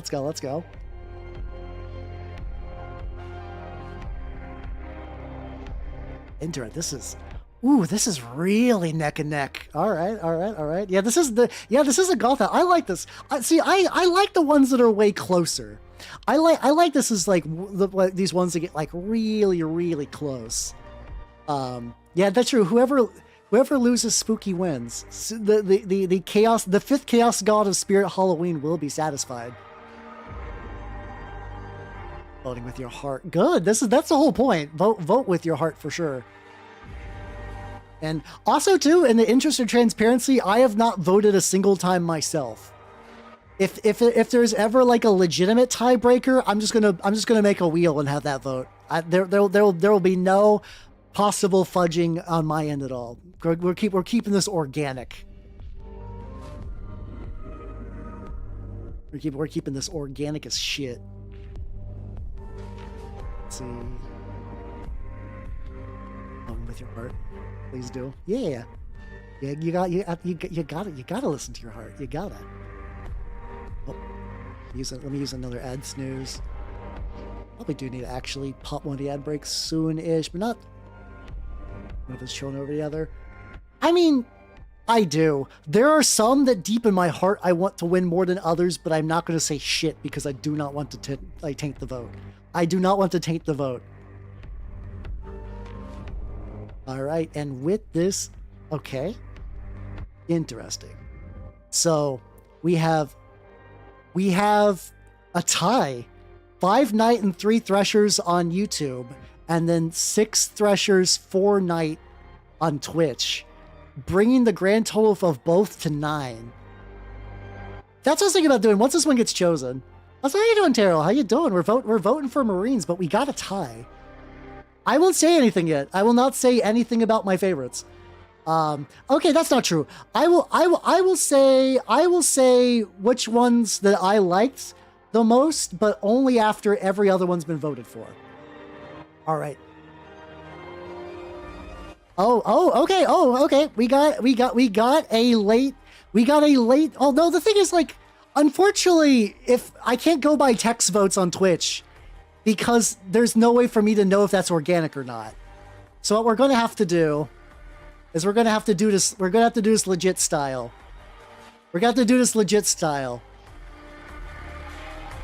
Soul Threshers.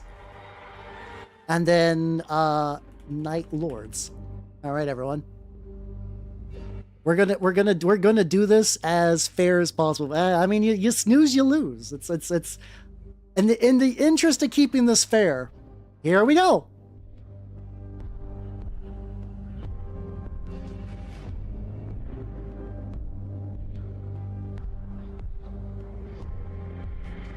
The Night Lords win. Oh shit, upset. And then with that, let's go to wheel number 2. And then let's see what I need to remove Killed by Tyranids. And here we go.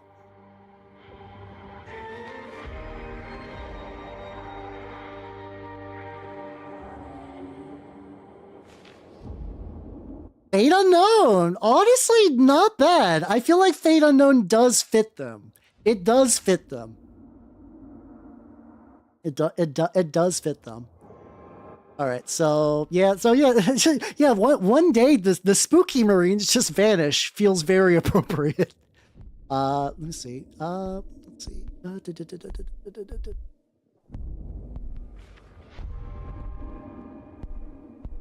Fate Unknown. Okay, so here's a thing real quick. I'm going to pop an ad break, A, because one's coming up, and B, so None of them got chaosed. So what I'm gonna do is I'm gonna put a couple of these on the wheel and turn them into chaos, guys. So we're gonna do that. So this is gonna give me some time to set up. So let's see. See you guys in like 3 minutes. Wow.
All right, let's return.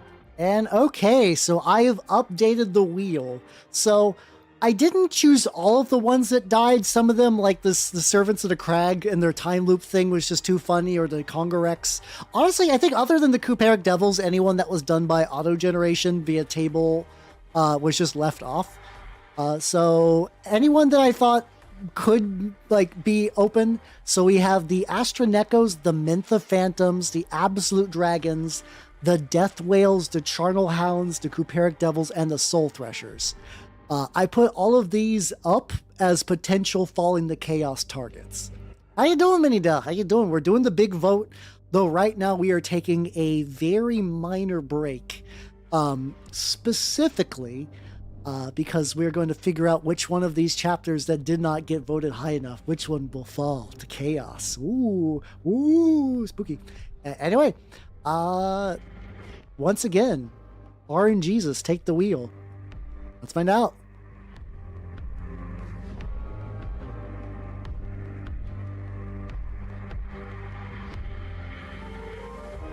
Charnel Hounds. Okay, that's honestly that's a pretty solid hit. That's a pretty solid hit. Okay, I'm cool with that. So let me write this down. Let's go. Actually, let's go to the Photoshop thing. So okay, so we got the Charnel Hounds. I guess we gotta, yeah, corn wouldn't make sense. Corn usually does make sense. But we're also dealing potentially with death. Okay, here's the interesting question, everyone. Do we want to like vote for the chaos god, or do we want to spin the, you know what? Oh, sorry. Why am I asking? We should spin the wheel. I think like when in doubt, we should spin the wheel on everything because wheels are fun. Let's do that. We'll do undivided. Orn, Zinch, Slanesh, Nurgle, and then, yeah, okay, there we go. Nuffle. Is Nuffle technically a Chaos God? I know he's a god in Blood Bowl. Yeah, that was my thought too, that spinning for Chaos feels appropriate. Alright, I can't put Nuffle on here. I like Blood Bowl, I like Nuffle. Nuffle does not... but yeah, you know, let's vote. Not vote, let's spin. Here we go.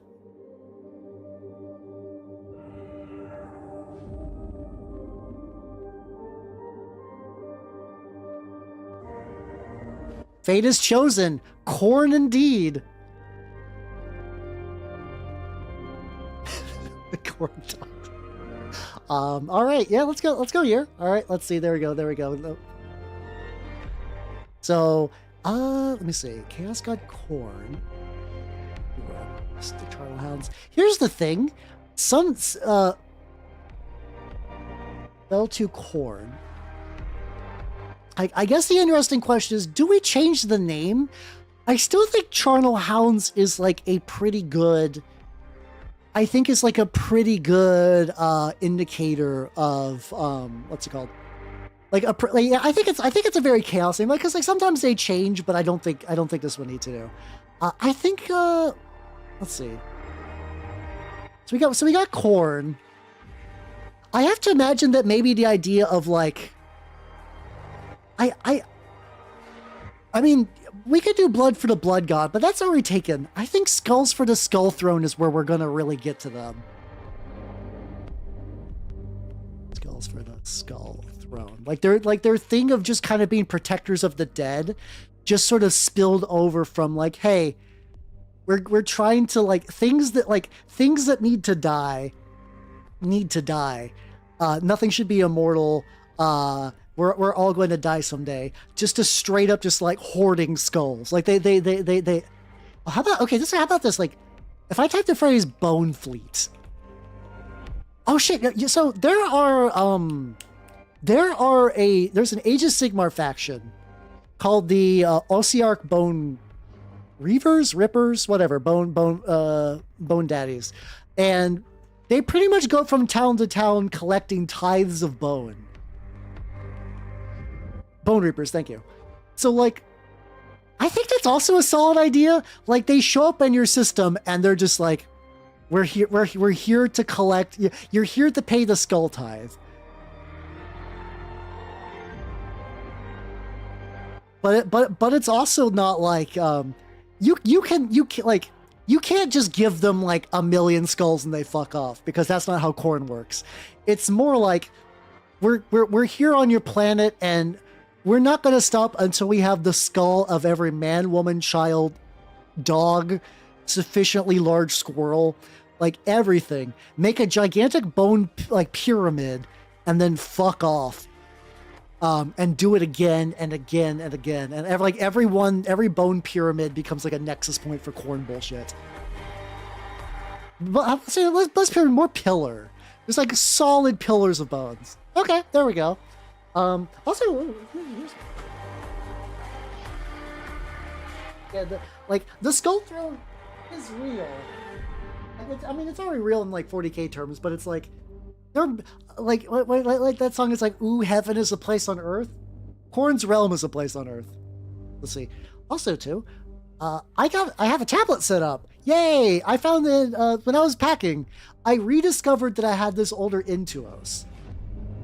Which I have not really used in a long time. I've always had aspirations to get better with digital art, which I just haven't. So like I'm thinking like maybe, let's see. I'm thinking like, you know, maybe like red spikes, you know, like we already got some red stuff, but I think extending the spikes past the plates, so it's like something like that maybe.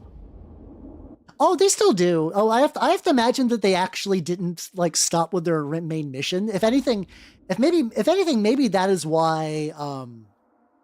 Maybe that's why they fell. Oh, you know what they have like? Maybe like a. Let's see.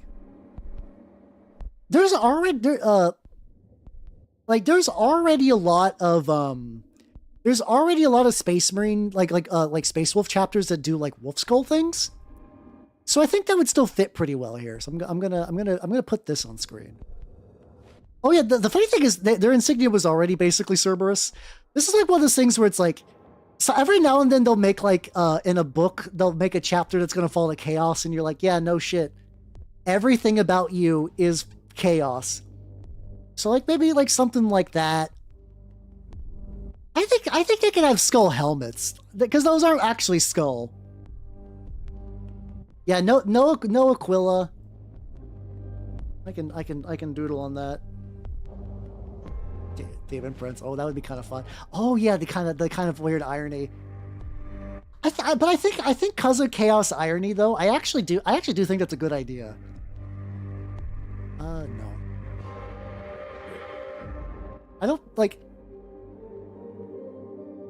skull painted helmets. That could work, but the thing is, like, there are really cool like bone helmets that I think would actually be kind of a waste not to use.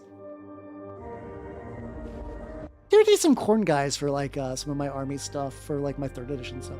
This might not be a bad choice. And then I'm thinking maybe like let's get some black on there. How do I change the thickness? How do I change the thickness of these? It's been I don't know how to use. So this is Photopea, which is just like online Photoshop. Oh, brass would be kind of cool actually. I'm also thinking like maybe like a waistband, and let's just say there's like skulls on there. Ignore the fact that these are gonna look like shit, but like just imagine just like a bandolier of skulls. Something like that maybe. Does require diet and exercise. Yeah, but yeah, that's true. I actually think a brass kind of like.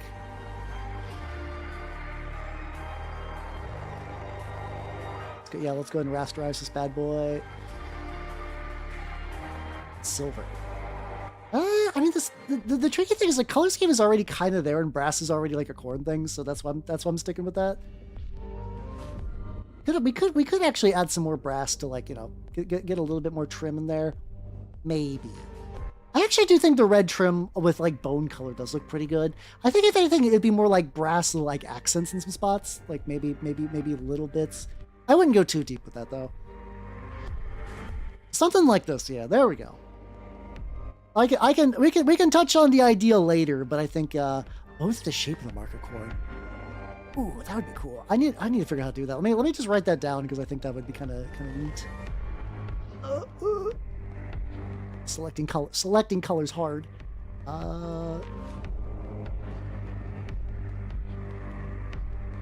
Like bone shaped corn.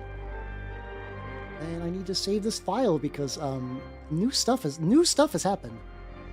Yippee! Let's go. All right. So with that little excursion, we are now back to voting. Specifically, we are to the final 4. Oh, hold on. Sorry. Oh yeah, no, the Night Lords one. There we go. All right, so we have 4 more left. All of these in the subsector we end up making. All of these will exist. All of these will live.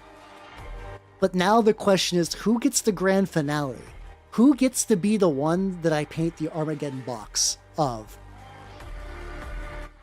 I have a theory about who might be the winners, but we're gonna fucking do this. So let's go to Photopea. So we got number 10, The Emperor's Choir ones. I'll re-explain the chapters every single time because I just have to assume people are filtering in and out or like paying attention or not paying attention.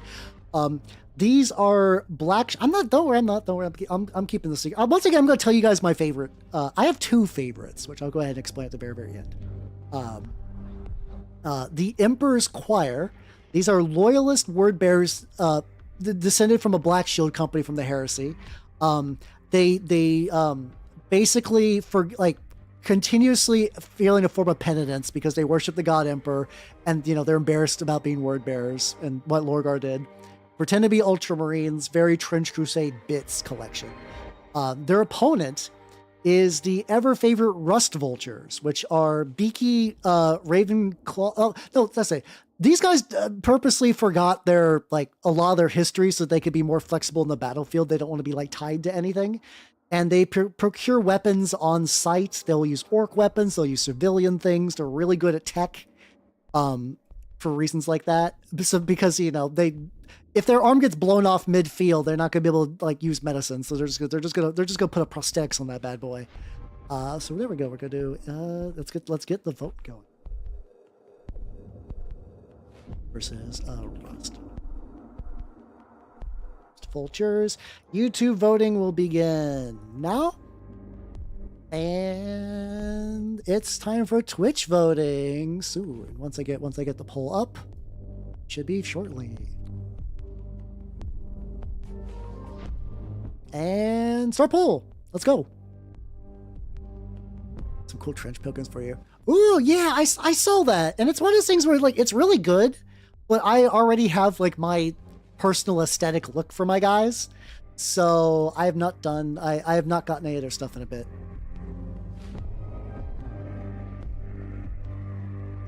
Damn. All right. That's fair. No, once again, never feel sorry and vote with your heart. I think we're already done here. Vultures already have 11 to the choir's 3. I don't think there's enough for a turnaround. Okay, so the choir's 4. To be fair. But yeah, no, the vulture fans came out in force. So yeah, the rust vultures have won. Luckily, once again, I will say, the Emperor's Choir still lives. So now we're going to the second the second part of the semifinals. And that was Mech the Jesus Machine. Yeah, I also really have a thing where I just reusing War Machine mechs. So that also kind of changes that. All right, so then now we're all going on to the Night Lords, which are spelled with a K. Batman sort of vampire hunter Van Helsing sort of marines. Lots of capes, lots of raptor. When I say raptor bits, I don't mean chaos raptors. I mean the Raptors Space Marine chapter, because there's a lot of people who do tactical belts and stuff, which is what these guys would probably get in some instances.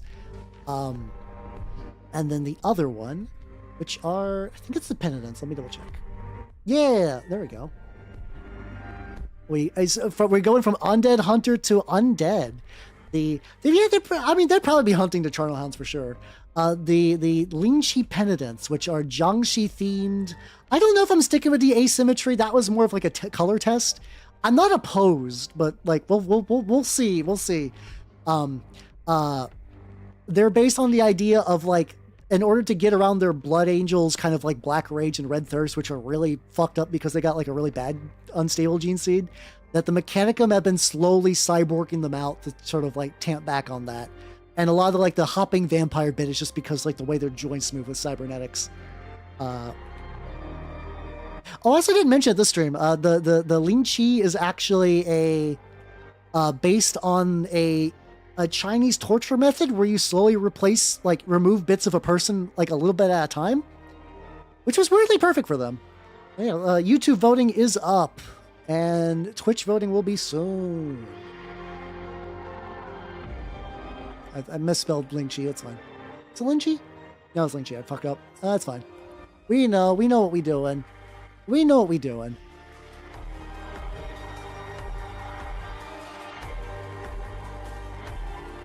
the thing is, like, I mean, like, legitimately, there's a lot of 3D printed, like, cybernetics. They would be less bad than you would think. Like, if you think they're cool, don't worry about the complexity. Don't worry about the complexity. Just go follow your heart. I'm a big boy painter. I can paint whatever, pretty much. I can paint whatever.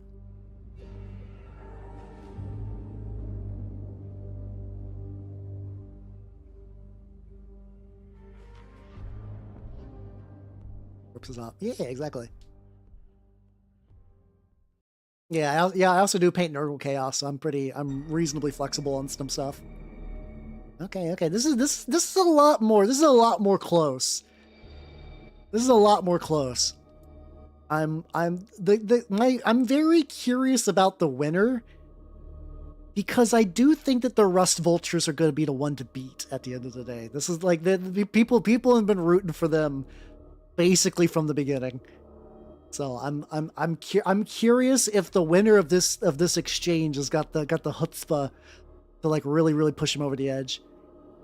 It's like we're pretty tight on Twitch. I think this is going to be another YouTube tiebreaker. YouTube has been very nice to me, because you guys very decisively go one way.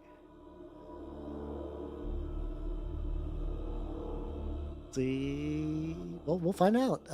The winner, I think at this point, is a safe bet, because currently, let's see. I think there we go. So Twitch is tied. YouTube is somewhere between 5 to 6 for Ling-Chi and 2 for Knights. So I think that means the Ling-Chi win. And in that case, let's get that on there. It's time. It's time, everybody. The final. The final vote. The last two. Let me get the stuff going. Let me see.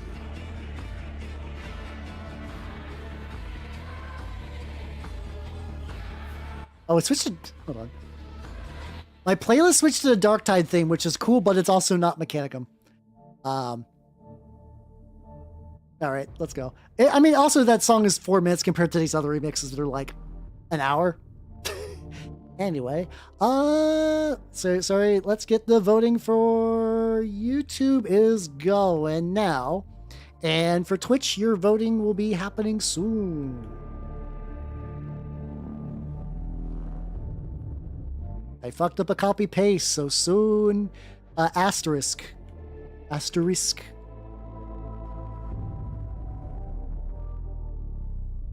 And here we go.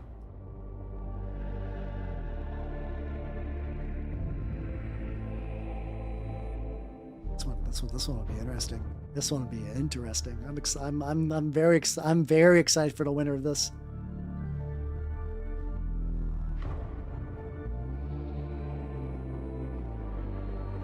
Also, I'm a cat.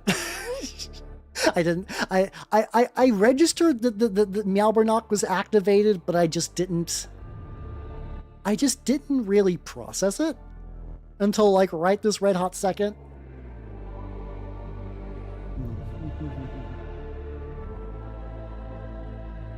See.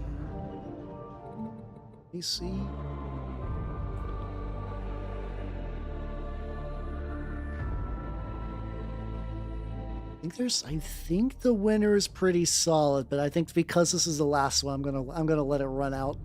I'm gonna let it run out for dramatic sake. I mean, it be like that sometimes with votes. It do be like that sometimes for voting.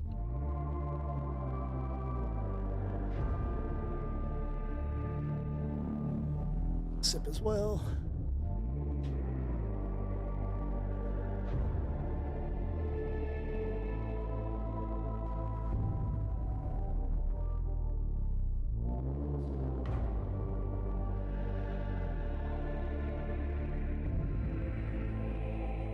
Sorry, I was having a drink.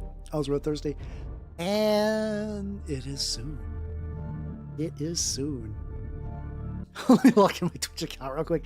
Yo, you have like basically like 5 seconds, so you better log in really the fuck quick. And I think we're locked in. I think we're locked in. All right, so that puts us at 8 for the penitence. Let's see. Oh, 9 for the penitence. However, the grand winner of the big Space Marine Brawl are the Rust Vultures at 11. Yay! Pachi, pachi, pachi, pachi, pachi. They have won. And let me go to the right browser. Beaky's eternal, Beaky strong. With that,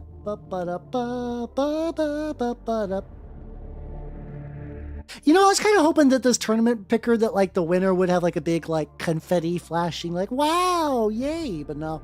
All right, so yeah, we got the lads, and so yeah. So basically, once again, the idea is I'm going to be taking these fuckers. These motherfuckers. No, you act like I make money doing Twitch. You're funny. You're a funny guy. I don't. This is like the one time I wish I had a sound effect. I don't like sound effects on my stream, so now would be good for a yippee. Yeah, I think overall this was a good spread, and like I think enough of the ones that lived were ones that I think are pretty cool. Let's see.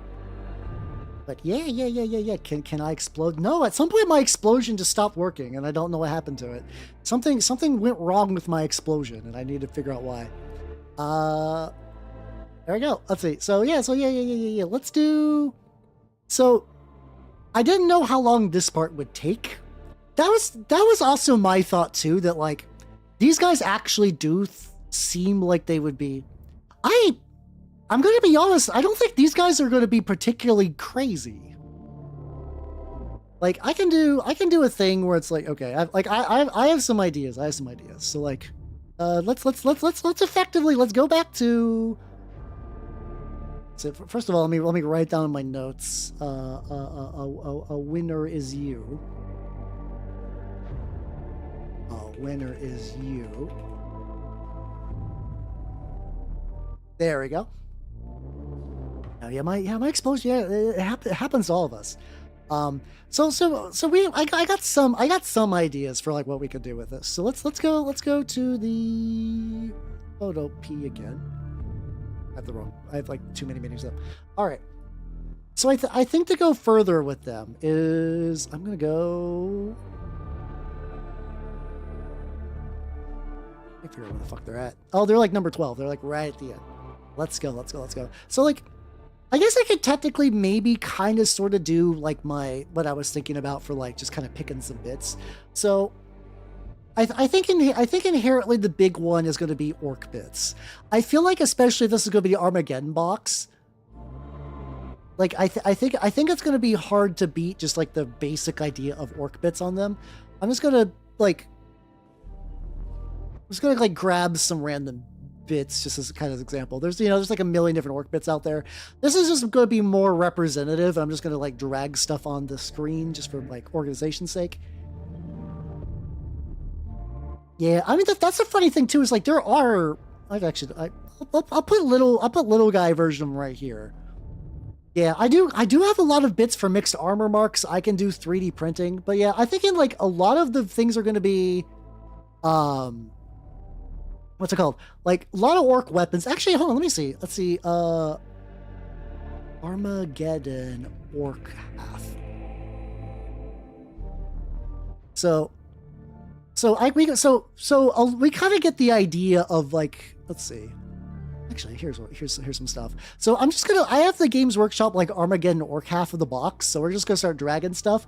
I think objectively the chapter master, probably, I don't know if we're gonna do chapter master, but we'll definitely do like the captain.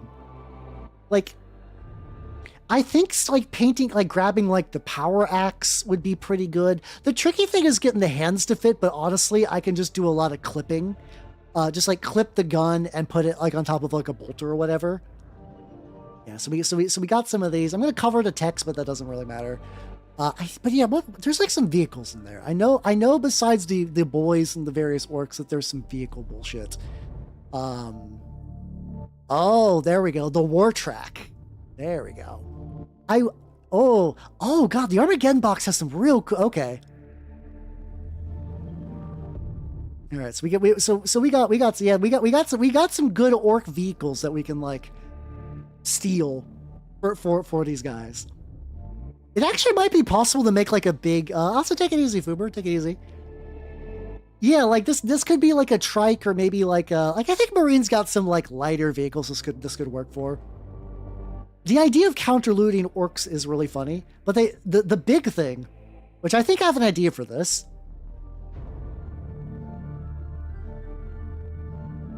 So here's my idea. Okay, so like the tracked vehicles, like kind of whatever. I have an idea though. Hold on. I'm cooking. I want to run this by you. I want to run my recipe by you. I don't think you're gonna say no, but here's what I'm thinking. Here's what I'm thinking. All right. Exactly 14. Specifically, I'm thinking I have a Contemptor Dread that I have not used for anything. So here's my thought. Cut off the arms. Just have that, like, basically just imagine that they like drop pod like. Actually, yeah, we're gonna cut off the arms and then maybe the legs, maybe use them elsewhere. And just stick that like.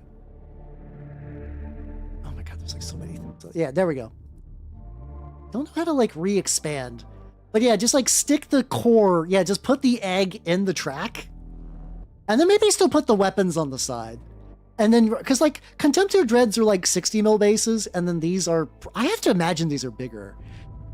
So this would be like the Redemptor Dreadnought version, like one of the newer ones, size wise. But we're gonna use a Contemptor core as a base. I legitimately don't know in Photopea how you're supposed to resize something that's already on. Okay, it's fucking my shit up. Oh, these still. Make it ready. Yeah, that's. I think so. The thing is, I think some orc bits are going to be good to keep, like the back banners. I'm gonna repost this on here. I think the back banner would be fun, but I think what we need to do is paint it orange. I'm sorry, paint it like an orc, and then like basically like graffiti their logo. Like the logo needs to be something like pretty. Let's see, can I get like a new layer? Here, I'll duplicate the layer. That's fine. Like I do think that because like, you know, we're gonna probably freehand the logo a lot, so it needs to be pretty simple. But yeah, we get like maybe like get the color to be like a kind of like bright orange, like real bright orange. And then the idea that you would just go to, so like something like this. And I don't have the exact logo shape in mind, but just imagine you kind of put like, I don't know, like it would be like a bird. Let's try something.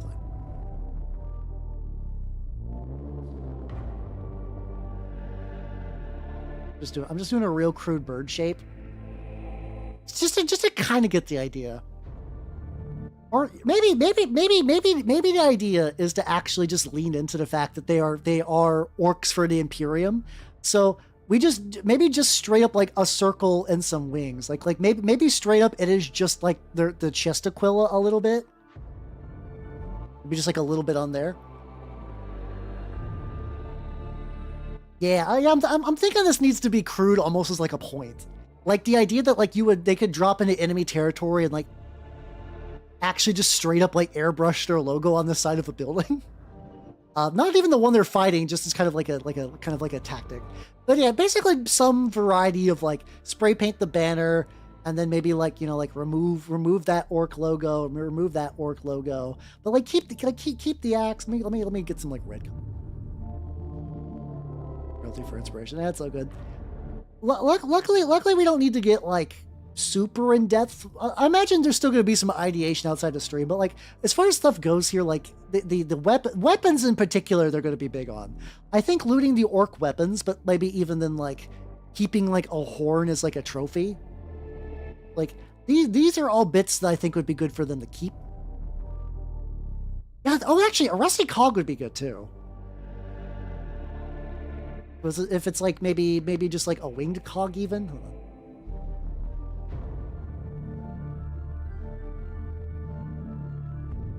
This is gonna be really crude, but just hear me out. Nope. Fuck. Fucked up. Yeah, really.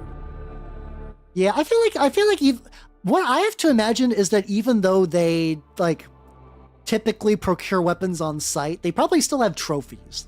Like I think trophy culture is going to be big for them. I'm just doing like a little. This is not quite a cog, but like I know what a cog looks like, but I feel like I'm just trying to like get like a real crude one. Something like that actually looks like it could be pretty good. Mention a talent as well. The thing is, it still needs to be easy to like, because I am gonna have to freehand these two. I think this gets the idea across. This gets the idea across 100%. Rusty Buzzsaw could be good too. Yeah, well, maybe we do that. Maybe we do it. Well, what if I do a new layer? Let's just do a new layer maybe. There we go. Where the successors are. Well, the funny thing, so I was originally going to say that they're probably like Raven Guard or White Scars, but the idea that was kind of picked was just unknown. Like at one point they knew their chapter history.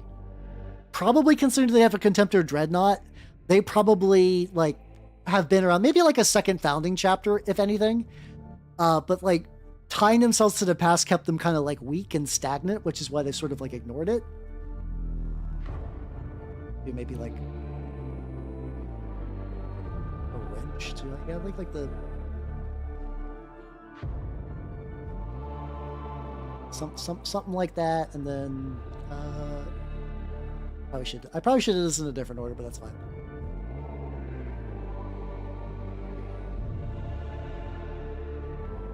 Could even maybe do something like that, or like the. Oh, hold on. What if we do like? Let's see. Do the bird. Listen, graphic design is my passion. Orc teeth would be fun too, because like, I like orcs, but I think a lot of people treat them as like they would like. I think it'd be fun to have a Marine chapter that purposely messes with orcs. Like if you just see a bunch of Marines with big necklaces of teeth, they're taking our money. You could even maybe have something like that. Maybe even I don't. No, that's too Robo Diaper. But I think like maybe like wrench hands could be kind of good. Rusty Sprocket would be good.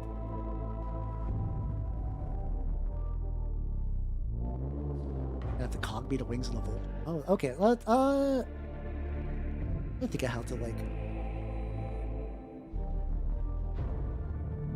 This is like really shitty cog work, but like I'm attempts are being made.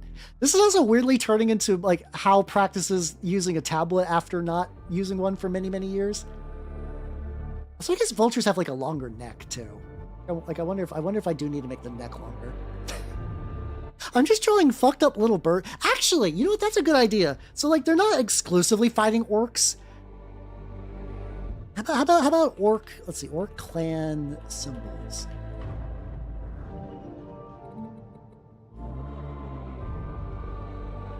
What if they purposely like modify their emblem? Yeah, actually, oh, this is a good idea. So they modify their emblem to match to like whatever they're going to be fighting, but we're just kind of assuming that they're primary antagonists against orcs, right? So here's like me just grabbing some orc logos.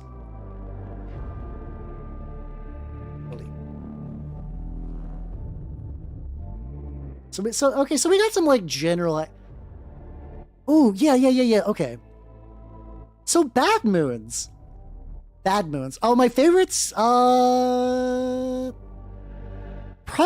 the Lingchi Penitents and the Soul Threshers. Those are my two personal favorites. But I also like don't dislike the Rust Vultures. Like, don't get me wrong. I'm having a lot of fun with this. Those are my two personal favorites. Yeah. So like bad moons where it's like a cog in the back. So yeah, I think the bad moons is the way to go for like fucking with them. Like a cog or a razor blade, but I think cog makes more sense just because of like what they do, kind of like scrapping. Just gonna do To do like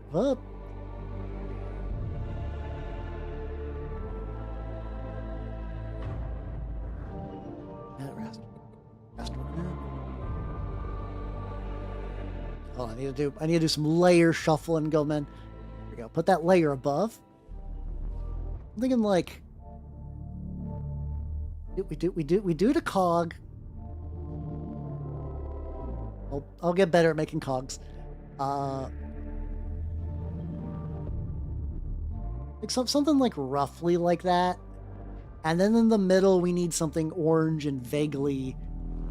Okay, what? Okay, here. Okay, I got it. I think I got it. All right. So, should I make the... Actually, kind of like... Coloring. I like how the funny thing about being a VTuber is, like, sometimes you paint and then sometimes you very crudely color the shittiest cog known to man on stream. It's a good mix.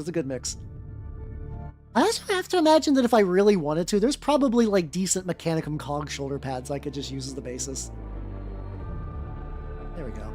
Yeah, that was also my thought. Yeah, I hate using transfer sheets, so I don't know if I'm quite going to do that. But the idea, hey bro, nice cog. Sorry, I had to. Let's see. Yeah, and like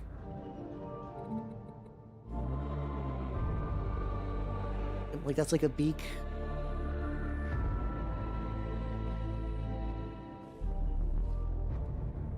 Maybe we got like a beak, and then let me get a little bit of like black. Nothing super crazy. I think this iteration is probably like he looks like a fucking toucan. Okay. I think the basic idea is sound because it makes fun of the bad moons. Like this is like clearly if you look at this in the bad moons, you're like, okay, I see what's going on there. Coloring was good too, but I think this makes it a lot bearable because I am going to have to put these on. I have to imagine too, I'm probably not going to do these on like every shoulders. I might legitimately just focus on like tech marines and other bits. I can also use this as like another like mood board. So yeah, that definitely like tech marine stuff.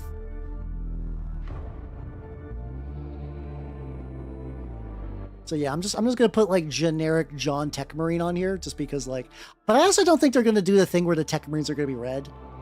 I'm thinking that like it's not necessary to do that. It's just it's kind of like a fun visual thing. But I think maybe keeping the Tech Marines in chapter colors would be kind of legit.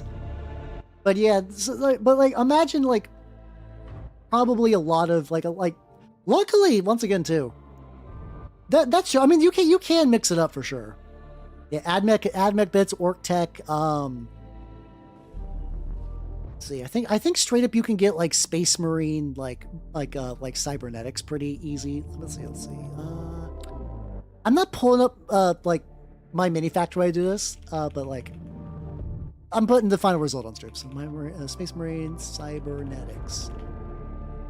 I know I've definitely seen people that do like cybernetic arms. I might need to go to cults for that. But yeah, like cybernetic arms is a thing. Let me see. Let me see if I can find one in cults. Or hammer cybernetics. I find I'm not finding it. I know I've seen these before, but yeah, a lot of cybernetic bits. Yeah, I could also just put on banners and vehicles and stuff too. Yeah. Oh, thank you. I mean, I do want to buy them because I know I've seen them for sale before, so I will be doing that. I will be thinking, yeah, it does look like a parrot. Definitely does look like a parrot. But also the thing is, maybe the one I can think of. Aperture.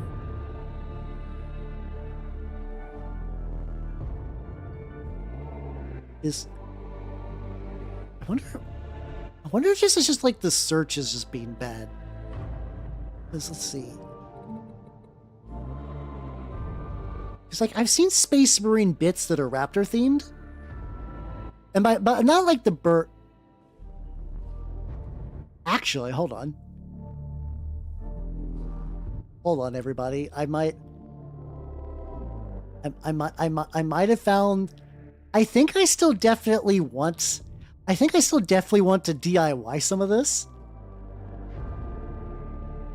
But this is also very convenient. I mean, this doesn't look like a vulture, but if I really need it, the option is there. Like, I could print out a cog, I could print out a raptor and layer them on top. I could totally make that real. Maybe I just gotta go to like, there's like a guy named like Red Warden Miniatures that does a lot of good Space Marine bits. If I do like cyber, if I look cyber there, maybe. Yeah, there we go. Like these are kind of what I'm thinking about for like the cybernetics. Yeah, that's true. I could just trim the crest, yeah, for sure. Yeah, so there we go. Oh, Anvil Industries. That rings a bell.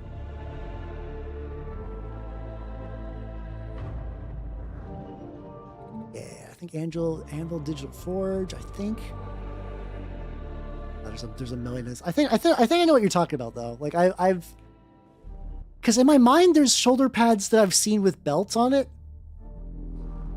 which I know definitely exist. Oh no, bearded vultures are beautiful. I legitimately let me pull one up for people who don't know. I'm definitely leaning a bit more like actual vultures because, you know, like Warhammer is very much like, oh god, fucking hold on. Like Warhammer is very stereotypical. You want vultures, you're getting like cartoon vultures. No, I wouldn't change it, but it's like that. But yeah, look how pretty these fucks are. Look how pretty these fucking birds are. I just grabbed this randomly from Google search. Very, very pretty birds. Very, very pretty birds. Just tuck that in the corner. Yeah. I mean, honestly, like this is not that off. We could even lean more bearded vultures. Once again, I don't know how to resize on Photopea, but like the raptor stuff doesn't look too weird. It's also funny, even though they are going to like procure on site, I still have an unpainted Primaris repulsor tank, along with some 3D printed wheels, which I think would be fun. Thank you for the hydrate. I'm burning the fuck up right now.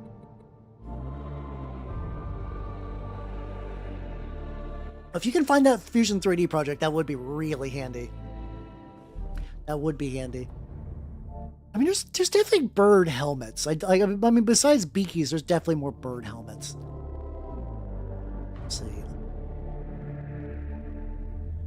This is driving me nuts because I know that there are Space Marine pauldrons out there that have like belt pouches, and those are the ones I want to find the most because I know they exist and I've seen them.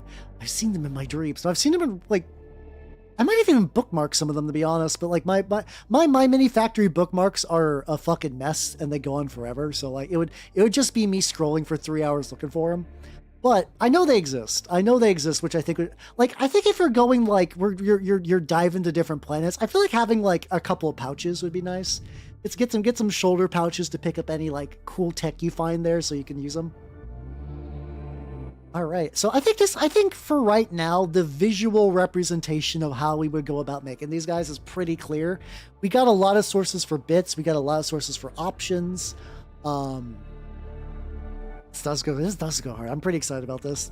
Like I said, I'm making your own subsector. If you guys like, I do want to also do like a wiki project too, where like, if not this subsector, that maybe like adjacent ones that like if like everyone wants to submit their own stuff to there, I would like to kind of make this like a community setting, which I think would be kind of cool. But I need to like organize and figure out like a wiki, like I need to find out how to host a wiki in a way that this works. So we'll get back to that later. But there's some other stuff we can do. Let's see. Yeah, oh yeah, we could just use the black of the style, which I think is what I'm going to leave that there because like we could like the black eye paint would be kind of cool.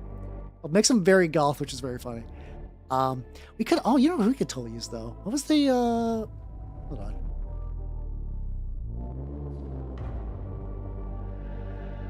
What was this fucking, oh, this guy. Hold on. Hold on.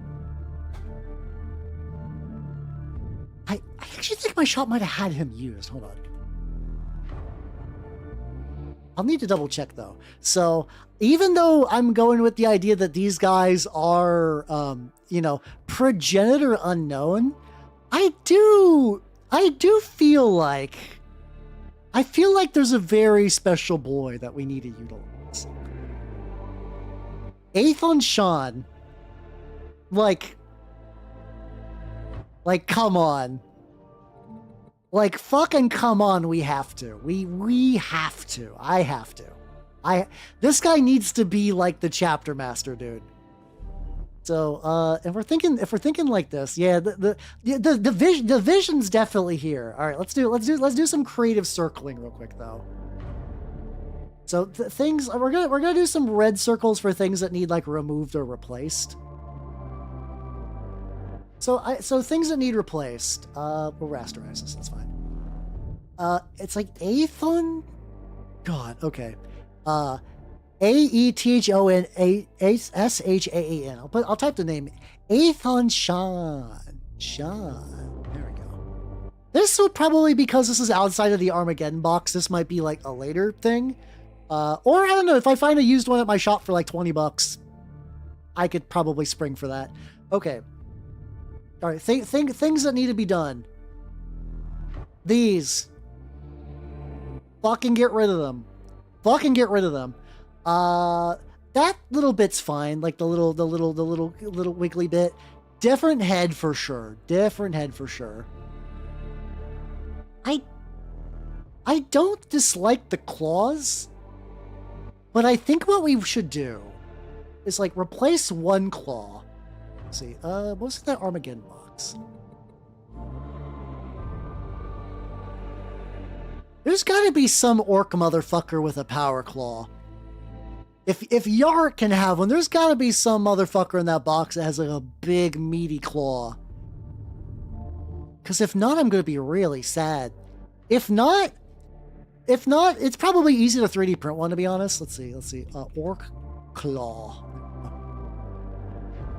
Yeah. Let me grab. Let me show you. Let me get the vision. Let me get the vision going. I say that like you guys are like I feel like I'm trying to pitch an idea you guys are already down for, but like it's still this is how I ideate through stuff. So like this is just my process. I think at least one claw needs to be one of these. Let me drink real quick.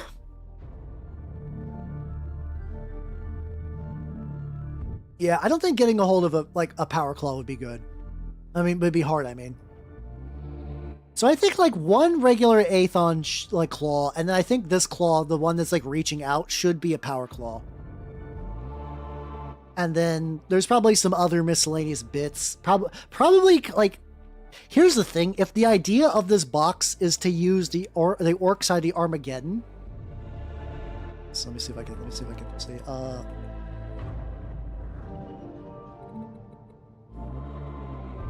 Okay, I found. See, I need to find some. It's like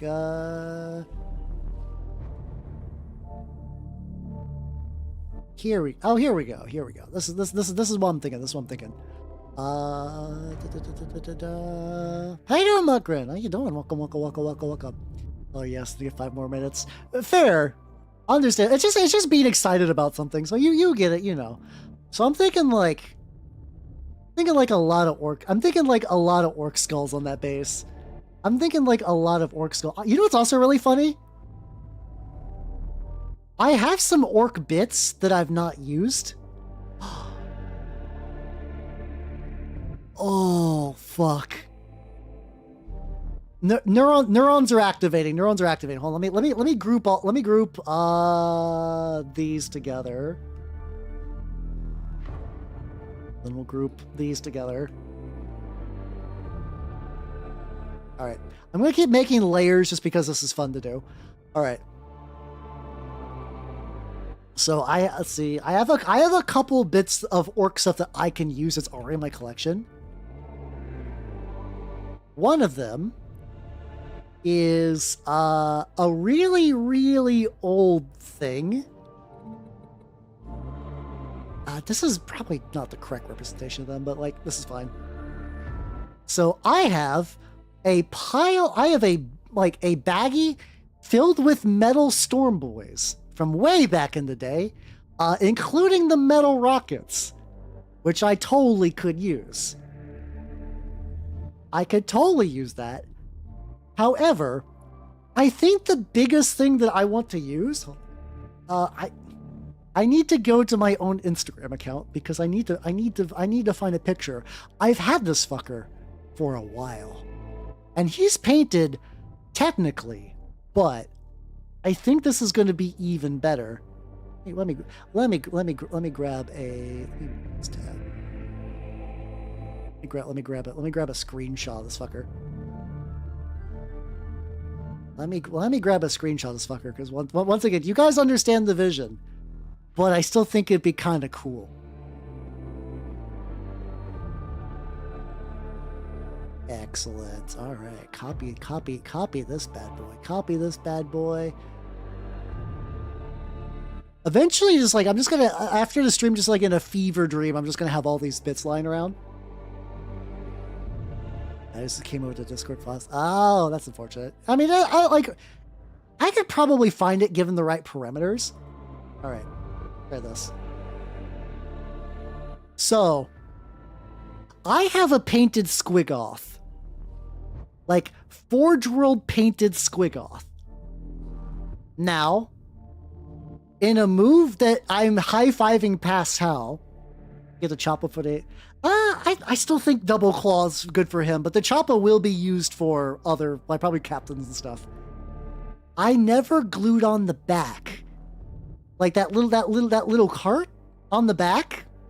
I never glued it on because I was like, it's cool that I could take that off. And he's like roughly the same. Yeah, so I bought this guy used. My shop does a thing that sometimes they'll get Forge World models and they're like, we can't 100% prove this is Forge World. So like, we could be selling you a counterfeit, but we're going to price it accordingly.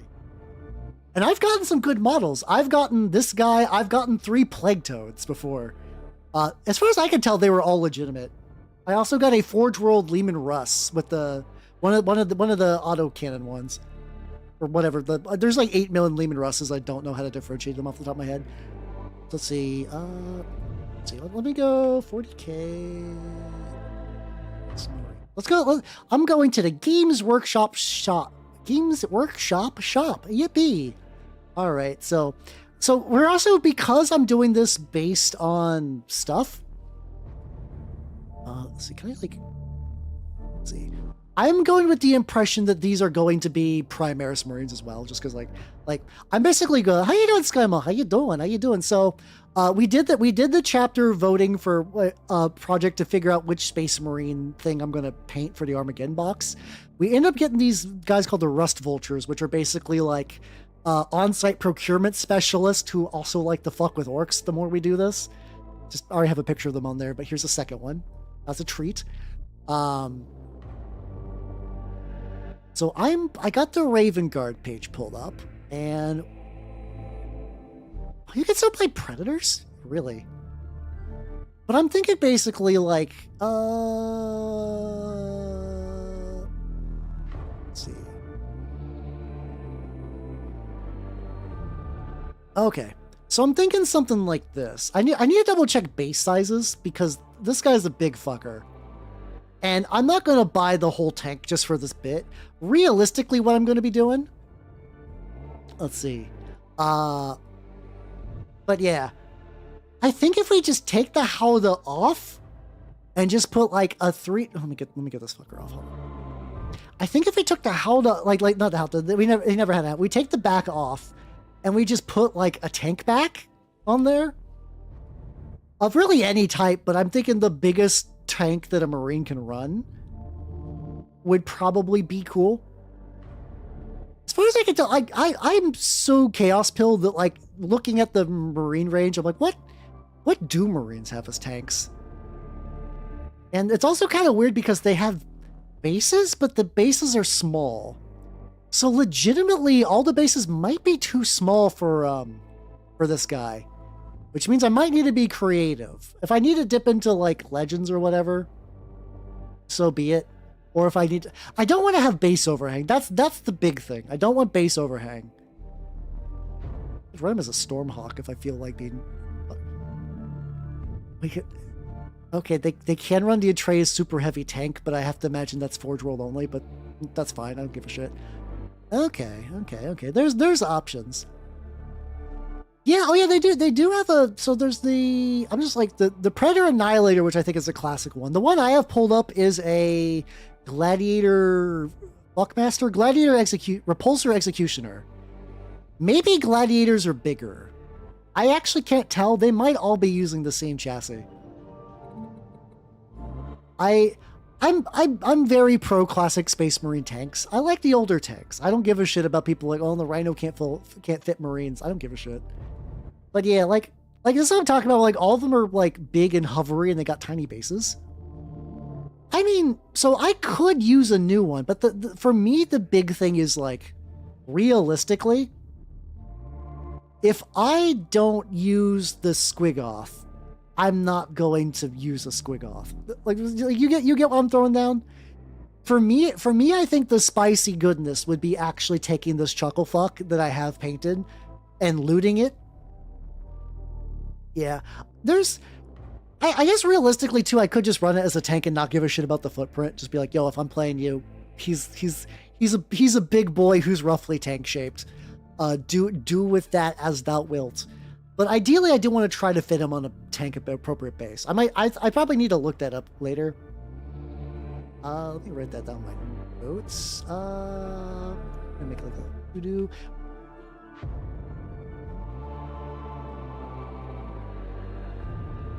Figure out Space Marine tank base sizes. Oh, also, it looks like it's time for an ad break, so let's do that. This is a good time. So BRB. Wow.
All right, we're back. There we go. All right. All right. So yes, okay, so we got like a good visual foundation for these guys. We know what we want. We want to put turrets on top of orc vehicles to spit in the face of Gork and or Mork. I'm sure other people have done the idea of what if Marines looted orcs, but it does give you a lot of fun options. I will say, you do get a lot of flexibility. And like, honestly too, like I've painted some things as Minotaurs already, but like I have like an Infernus squad that I've never finished. And my Infernus squad objectively is just like, they're kind of whatever, but you know what they are? A good source of Primaris torsos. So if I wanted just to dunk those in the goop to remove their paint and then kind of redo them, that wouldn't be too bad, honestly. Especially, they might actually be good, like, I could theoretically start this project prior to Armageddon, even. Like, I don't think I want to do that to all of my Minotaurs. Like, I still got, like, what's it called? Like, I still got, like, my Asterian Moloch, and I still got my Dreadnought, and, like, those are, like, pretty converted, so I don't think I'd do that. But, like, I think for all the, like, various, like, rank and file that I never did anything with, I think that could be, that could potentially be good. I don't think this is going to be done in time for Sunday, but you never know. You never know. All right, so let's go. I think the next step is, like, let's do a bit more fleshing. Let's do for fleshing out. So, okay, so this is probably the big thing that, like, okay, so we got the chapter, and we do want to do some stuff with like a homeworld. I think we're just gonna do for the homeworld, like, Purposely Forgotten, because like that's kind of in their lore. But they're definitely probably say fleet based for sure. It would be weird if they weren't fleet based, and we'll name their battle barge later and their chapter master. Codex compliant. Fuck no, that's for chumps. It's sadly it's one of those things that, like, I do think it makes up. Oh, I think it does make a chapter inherently cooler if they're not Codex compliant, but in this, but like in Mississippi, but like in the same way that, like, if like, yeah, my custom chapter, yeah, Trader Gene Seed, it's like, yeah, okay, fair. It's the OC do not steal list of things, but yeah. I mean, minorly. It's just like it's like you could have a character with different colored eyes and not be like weird about it. Well, like if you see somebody sparkle Angel Demon Wolf, they probably do have heterochromia. But like, I think the big thing that I want to do now is, like, we should pick a segmentum. So we got a couple of options. We got a couple of options, and I think based on everything we've done, this might kind of make this a lot easier. No shit. Let's go out of Photopea. So, yay, we're reading a wiki on stream. Woo! We're not like deep wiki reading. Also, I'm going to be honest. I've already done a stream. where I read Wikipedia, and I want to do it again. I mean, there is. So basically, for context, there are... Really? Is that the biggest picture we got? Sure. Okay, whatever. Cool. So these are all the segmentums of the galaxy. Segmentum Solar is around, spoilers, Terra. Segmentum Obscurus is closest to the Eye of Terror, and where you get into the Ghoulstar territory is also somewhere in there. Hey guys, you're going to be shocked to find out that Ultramar is in the Ultima Segmentum. No way. And then there's two more. I'm going to be honest, like, I've read like a decent amount of, like, yeah, I know, surprising. I've read a decent amount of 40k books, but all of them are like really nebulous. Like, it's possible that like the Angelican subsector like was mentioned what sector, like what segmentum it's in the book for like maybe like one instance. But like, It's really not mentioned a lot. I feel like every 40k story that's not explicitly like in the Eye of Terror area or around like basically I think these three kind of get the most. But the thing is like it's not that like in the context of what's it called? Like how do we back? There we go. It's not like in the context of the setting that like people don't know about the South. I just don't know about the South.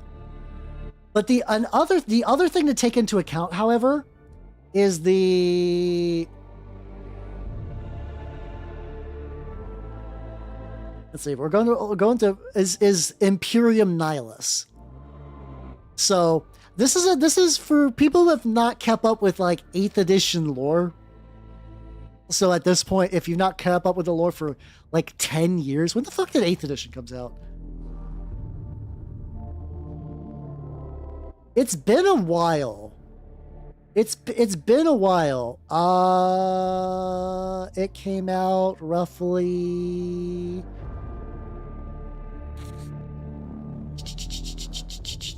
20. I think like roughly like 2017-ish, maybe. Sometimes it's hard to get that info like right available. But like let's say roughly around there. Like I can check some art. Okay, I'm seeing even articles from like July 7th, 2017. Yeah. Okay. So like so it's like almost going on 10 years now. Pitch a goofy shit. You're allowed to pitch. You're allowed to pitch goofy shit. I'm giving context. So when Abaddon blew Cadia the fuck up, he created the Imperium Nihilus. So the Cicatrix Maledictum is basically from the Eye of Terror. There's now a big fucky wucky line that splits the Imperium in half. And the big thing about this being split in half is that everybody over here, you can't really easily cross between the sectors, between the sections. We're looking at maps now. Whoa. There's like the Nachman Gauntlet, which I don't know where it is on this map. There's like one safe way across and then maybe some other safe way across because Games Workshop. But like effectively, if you're in one zone, if you try to cross to the other through like the line, don't remind me. Yeah, the passage of time fucks me up too, buddy. I feel you. Also, if you're on the Nihilus side, the shrouded side, you don't see the light of the Astronomicon, which is bad. For people who don't know 40k, the Emperor on this funky chair is a big lit up beacon. So that way people know like, oh, that's where Terra is. We can plot our jumps through hell according to where Terra is. So everybody on this side is cut off and they can only do little micro jumps. Now, one thing to consider for the Rust Vultures is that ball is on this side of the Imperium. Along, which also means that the Blood Angels are around here, and you're like, why are you bringing them up? Because they're the focus of 11th edition, and because of that, Armageddon is in the Imperium Nihilus. I don't know off the top of my head. So on one hand, we don't have to have the Rust Vultures compete in Armageddon. There's like a million billion orcs all over the fucking place. We could basically choose wherever. Like we could do Segmentum Tempestus and like maybe look around for some spots there or in the Pacificus. We could do that. We could set up in a section that is a Nihilus if we want them to be like really thriving in the fact that they're cut off from everyone is like the ultimate test of skill. And we could send them to Armageddon. We could have them actively fucking around in Armageddon. I think there's different pros and cons to that. I think maybe the Blackstone duct tape. I think that's what Call's doing. I think Call is trying to do some like Blackstone bullshit to kind of like schmooze his way across because Call is plot in dude form. I know a lot of 40k's plot dude form, but Call is a lot of that, which is why I've read 2 of his 3 books and I've not read Archmagos just because like he drives me nuts, but also there's a lot of neat things that go on around Call. So I tip the like The first one was actually really cool because you got to learn a lot about the Emperor's, like the size of the Emperor and like the Primaris process on how it affected current Marines, like the ones that were frozen for like 10,000 years. We could put them in the Ghoul Stars. I will say, the Ghoul Stars are cool. The Ghoul Stars are inherently cool. Ghoul Stars are in the, are in the north. Okay, you know, we could do a vote. We could do a vote. Or we could spin. The allure of the spin. I know voting is cool, and I do like to vote. But we could put that we could put this on a thing. Let's see. Solar. Actually, I'm gonna leave out solar because solar is kind of like one of those areas that's like very heavily documented, and that's not fun. So we'll do Obscurus and then Pacificus. Gonna misspell the fuck out of these.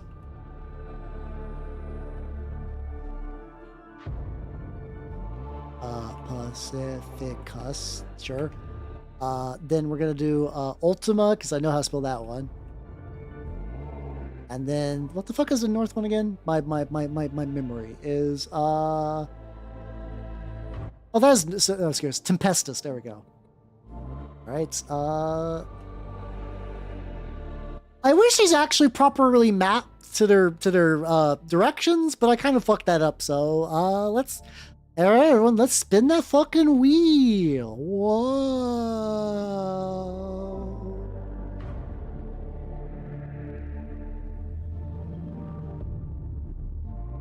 We're going to Obscurus, baby. Nightmares ahoy. Let's go. Let's go. All right, so that happens. That makes that makes us easier. Let me get the notes out. Yeah. So in Nihilus, yes. Segmentum. My Segmentum Obscurus. My Nihilus, yes. Enemies in the region. This is where I think I'm probably going to put some of my... This is also where I'm going to put, like, an entire sector up there. Yeah, Ghoul Stars is there. Yeah, I think we just did Ghoul Stars. Like, we could... So, let me double check if the Ghoul Stars is, like, an actual subsector or if it's just a zone. I don't mind putting our custom section in the Ghoul Stars.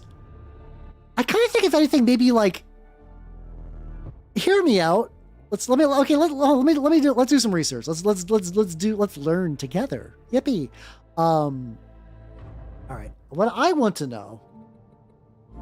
Let's go Obscurus and then let's look up Ghoul Stars. Did I mention Ghoul Stars there? No, we'll have to look that up.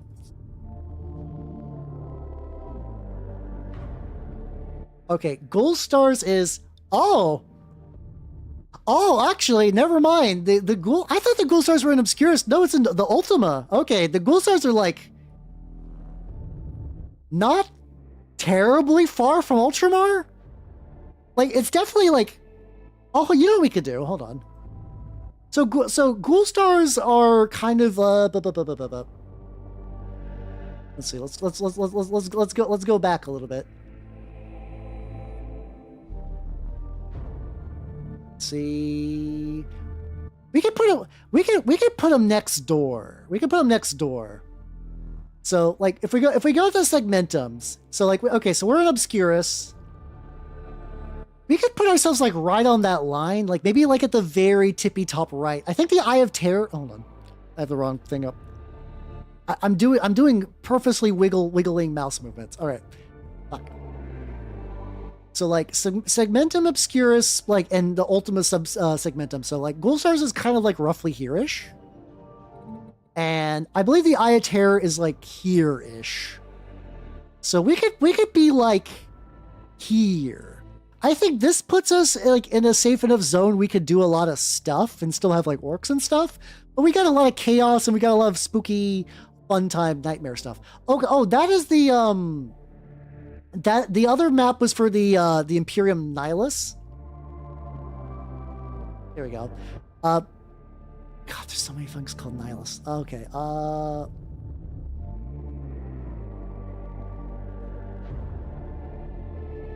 yes, I can't spell. There we go. Okay, so if you're thinking this is the Imperium Nihilus, which is like spilling into the subsectors. Because yeah, Eye of Terror is here. We're in the same sector as the Eye of Terror. Yes, that I put on my nerd glasses for real nerd hours. Yeah, so we're like next door to the Eye of Terror. Also, thank you for the Howder. I've been doing a lot. It's weird. All my streams are yap streams, but I feel like I'm yapping even more in this one. So yippee! Thank you for water.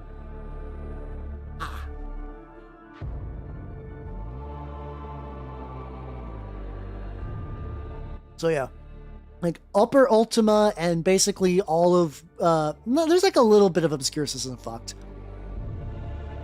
Oh no! If you check at least when I looked it up, it said that the Ghoul Stars were in Ultima. Hold on.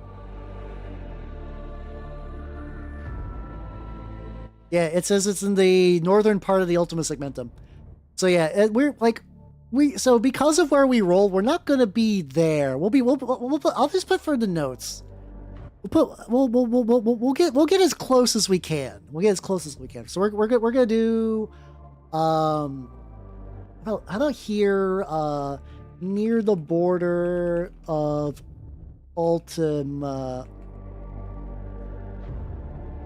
I think the maps are just kind of weird in general. I don't imagine like the Games Workshop that makes the maps and the Games Workshop that like writes things down in books are on the same page.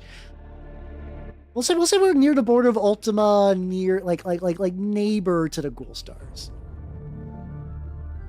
Which I do think is nice because it means spooky shit can show up, but it also means what's up enemies in the region. Spooky shit. You know, use a scientific term. We also need to name the sector. We're gonna do a whole ass sector, I think. Sector name. I kind of want to use Noct somewhere in there but like there's already the Nockman Gauntlet because Games Workshop. I guess we could kind of like Elvish sounds kind of German. So maybe Astronoctus. Arcant. Oh my god. That's how good that guy. Take it easy, yo. Let me see. We also don't have to name it right now. We don't have to. Names are always the tricky bits, but we're also kind of in the point. Where we want to start doing that.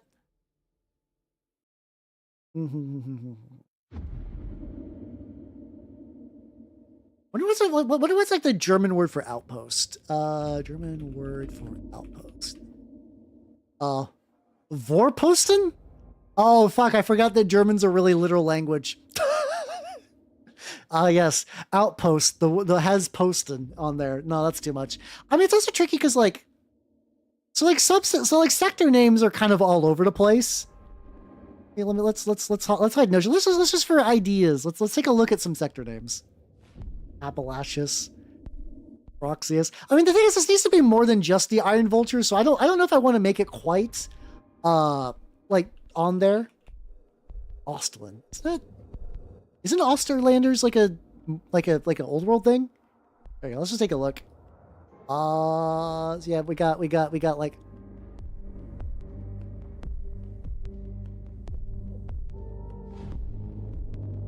Oh, this is Games Workshop goofing around. The Americon sector is in the Battlefleet Gothic rulebook. Well, fuck me then. Okay, I guess Appalachius is not totally off the table. Not totally off the table. All right, let's do some. I don't want to reuse a name, but yeah, I think Appalachius. Well, let's do. Start putting some stuff in the. Let me put some stuff in there. Okay, Appalachius. I feel like Appalachius just sounds like you're calling someone delicious. I don't know. Appalachius Tertius. I mean that could be one of the planets there. Actually, how about this? I think. Okay, this might be me coping, but hear me out. I don't know if I want to use Appalachius for a sector name, but I think a subsector. I think a subsector of Appalachia's actually kind of works. I think that does work. I think that would be like pretty reasonable on there. I don't know how many like every time you try to get any specifics, because you know it's Games Workshop, it's a Warhammer thing. Like how big is a sector? How many subsectors are in a sector? Like it's general size really. So okay, so ignoring that, let's go back into the little wiki. Just get some just general. I have to imagine that, like, this is what I'm talking about. Like every now and then there will be a joke, but like this is like on Wikipedia this would mention that the fact that America's a country and have like 3 paragraphs about that. So like this is like a very minor version of that. Oh no, I don't think it's bad. I do think subsector name would make more sense. Yeah, we got Badab. Badab's also in the Ultima. I guess the Ultima segmentum is just kind of like the big one. Got Barbarous. We're seeing Acadia.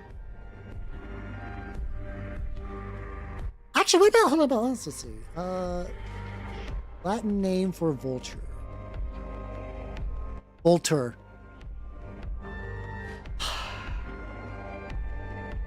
Bostonius. I can do that for a subsector.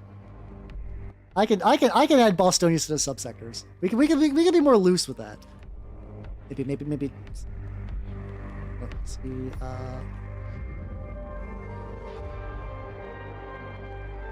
Subsector Bostonius. I've written that down. I might tweak the name on that a little bit, but the idea of Space Boston is pretty solid. What the fuck do I want to name this bad boy? You know what? I might sit on the name for a bit. We got some other things that we should probably do. Okay, now here's the real thing for the Rust Vultures. We got some real Rust Vultures lore we gotta hash out. Let's do that. So we need to name their battle barge, and we need to name their chapter master, and we also have to name the Xeno Space Lizards. Earlier, one of the chapters was murdered by Xeno Space Lizards. So we should probably, I think they're kind of like roughly like Croxagore shaped. I can't play shaped, but with guns. Deliverance. Why Deliverance though? I guess we're still leaning on like the. I don't know if I want them to. I guess having some Appalachia probably wouldn't be a bad deal for them a lot of time. Because like, you know, there's like a homeworld culture. Catonia Joe.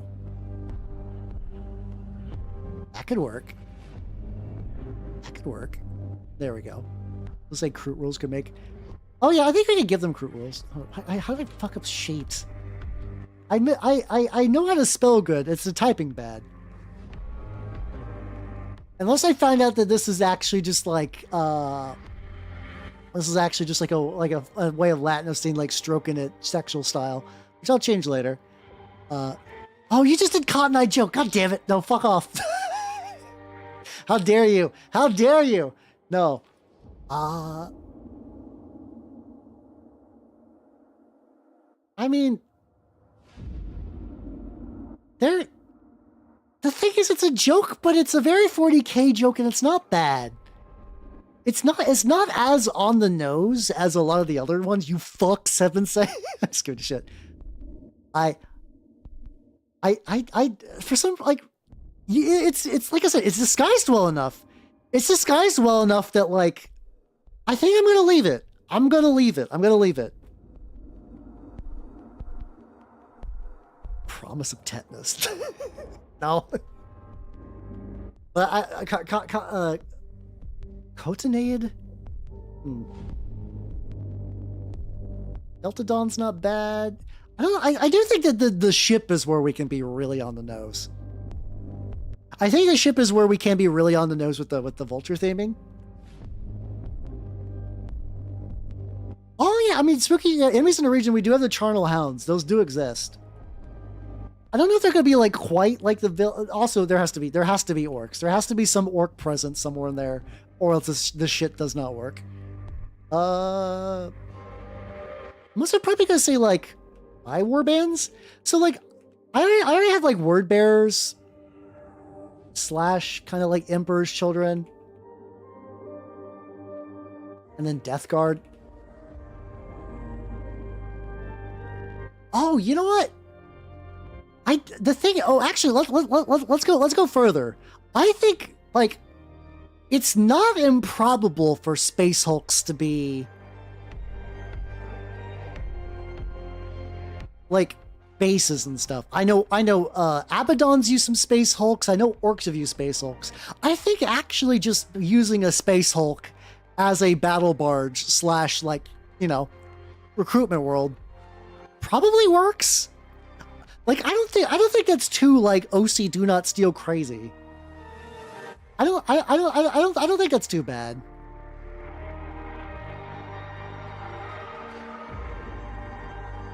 It's kind of more of a chaos thing, but I think it's enough we can get away with it. It'll be fine. It'll be fine.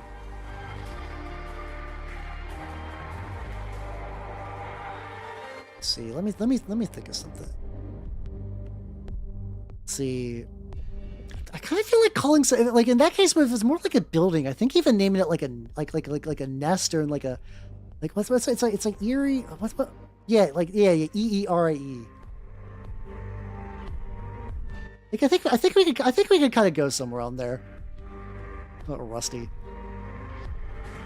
Ooh, carrion nest would be pretty good. Carrion nest is pretty legit.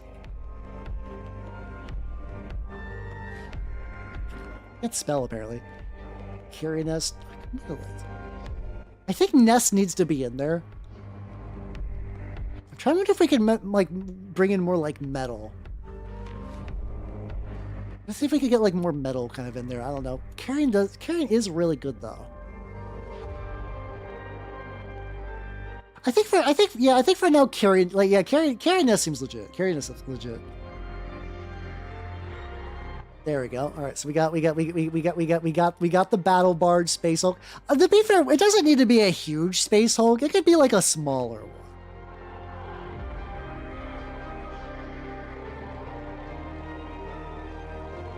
Well, the funny thing I was thinking about recruitment. So they do need a recruit. And here's the thing. I think looting. I think when they go to a planet to like defend it, I think they just do loot like personnel. I think I'm misspelling personnel. Yeah, personnel, babies. You know, for new aspirants and stuff like that. I think that would kind of work. Like I think if they're like a fleet-based faction. They probably don't. They probably don't have a training world anymore. But yeah, welded nest kind of sounds pretty good. What is like? Hold on, there's like a.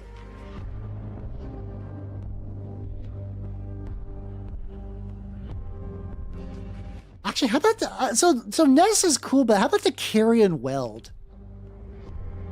Where it's the idea that it's just like, you know, scraps welded together. I think, like, calling it nest is kind of cool, but it's also kind of on the nose. I think mixing the two really gets us there. Yeah, I think the carrion welds the. Ooh, Roost of Iron is also good too. Ooh. How you doing, Oni? We're doing the hardest part of character creation, naming.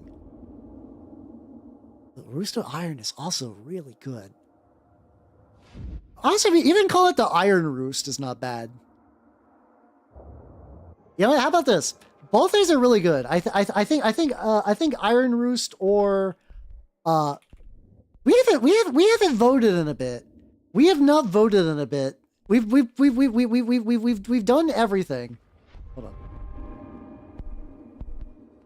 on. Iron Roost versus Carrion Weld. I keep fucking up the copy paste. Yeah, let's do some voting. Let's do some fucking voting. Hell, I nearly hit the ad break again. All right.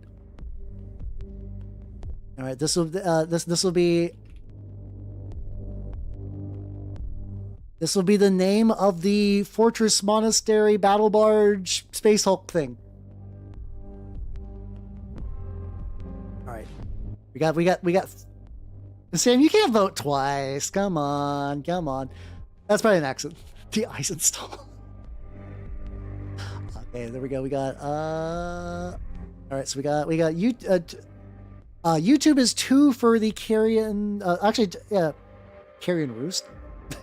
No, don't introduce no. Okay, got 2 for the Iron Roost, and that's not bad actually.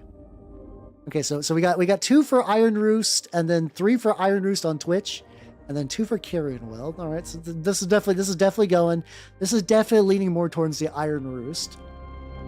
I think we can also. Okay, I have an idea too. I have an idea. I have an idea if this doesn't work.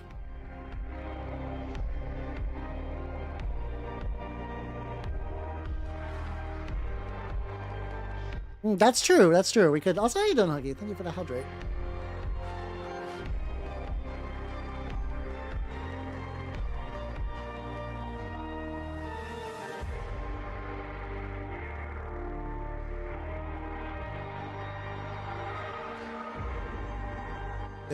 There we go. All right, I think the roost is one. That's a good idea though. I think how about this? How about we do this? I think like I'm just gonna write big ship, and that will be the Carrion Weld. But this is still the Space Hulk home. I'm gonna say like air quotes homeworld, because it's still mobile because it's a Space Hulk. That will be the Iron Roost. I think this kind of gives us the best of both worlds. Like, you know, like I have to imagine the Iron Roost can move, but it's not like Strike Cruiser. That's the word I was thinking for. There, thank you. Strike Cruiser was. I was like, I knew it in my head. Because then it's not too weird. They're not showing up with a Space Hulk everywhere, but like in general, the like homeworld / flagship, the Iron Roost is like their main base. And that usually won't enter battle until like what's it called? That won't really enter battle unless things are getting real bad. They typically don't want people fighting on the ship because they like procuring things like out and about. Okay. Also, it's falling. It really is. I mean, it is a Space Hulk, so like I have to imagine that they got Space Marine resources. They probably like fix some stuff. Let's see. Gear. I'm debating if they want. I mean, you don't really need like a forge roll or anything. I mean, they're not. I have to imagine the chapter is like regular chapter size. I was like debating like how much do I want to get the Mechanicum involved. Probably not like a crazy amount. I think. Yeah. Oh yeah. Here we go. Yeah. How about enemies? How about specifically? We'll do. So these are enemies in the region, but then Rust Vulture enemies. I guess Adeptus Mechanicus, because let's see. I mean, yeah. Tech Heresy, Rust Vultures don't give a fuck about machine spirits. No, they give a fuck about machine spirits. The Omni Saya. There we go. They don't give a fuck about the Omni Saya, and they train their own Tech Marines, which is like, what the fuck are you doing? Yeah, we've been we're getting into lore now. So yeah, they don't give a fuck about the Omnisaya. They don't do the rituals. Even like a scout can knows basic repair. Like basically everyone in the chapter is like at the very minimum. Yes, sir. Yeah, Ordo Xenos. They keep and use use and keep. There we go. They use and keep Xenos weapons all the time. There we go. How you doing, Kobe? Yeah, we're kind of making them like they're really funny because they're very renegade-ish, but like in a way that like I don't think anyone in the Imperium would be too mad. But then like they piss off a lot of the like rigid Imperium, which probably they enjoy. Like orc stuff is whatever because like Yark has an orc claw. Like Eldar slash like Necron tech is the big issue. Like there's probably because like if you're in like Deathwatch you can use like a Necron sword, but I just heard like pounding from up top, but it was like boombox pounding and not like someone getting angry at me yelling. Okay, there we go. So we already have the ones from the region. I still want to put orcs in here anyway. I wonder if they even have quartermasters. Like, I have to imagine that, like, you're probably maybe allowed to bring, like, one thing as a treat sometimes, but probably not. Oh, yeah, everybody used to use catapults. Allies is probably not a bad idea. How about I move that, like, slightly outside? Okay, oh, yeah, so this is all subsector stuff. Then we'll separate these out. Allies. You know what? Oh, yeah, actually, you know what? I think this is going to be easy. Hold on a sec.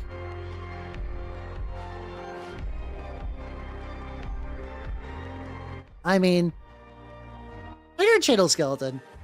I mean, probably Astro Militarum wouldn't be bad for that either, to be fair. Let me get that on there real quick. Cause it also probably nice. Actually, hold on. Let me jot that down. But yeah, also for context too, we're building a Space Marine chapter. Which I'm going to be painting my Armageddon box as.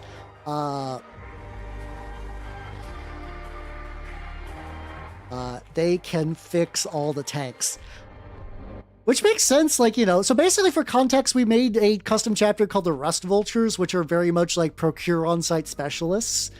That also means that they're doing a little bit of tech heresy, a little bit of collecting Xenos items, but also they're really good mechanics because they just do a bunch of field repair. So yeah, if you're like, I'm just gonna be really general about allies right now. We probably do eventually for the sector need to determine what like I focus on the subsector right now for just the Rust Vultures, but like we could make our own guard regiments. Like that's not off the table. Probably not tonight. I probably want to make that like a special thing. We could totally make our own guard regiments and like sororitas group orders, I guess. Like I just stuck with Marines because A, I'm going to be actively painting them, and B, like, it's a good basis.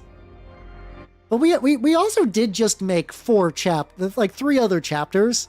I feel like it'd be a waste if they weren't like some of them weren't best buds. So let's see if we go back to the tournament. We got the Emperor's Penitence. We got the Linchi. Actually, hold on. Let's see. Let me write those down on my thing.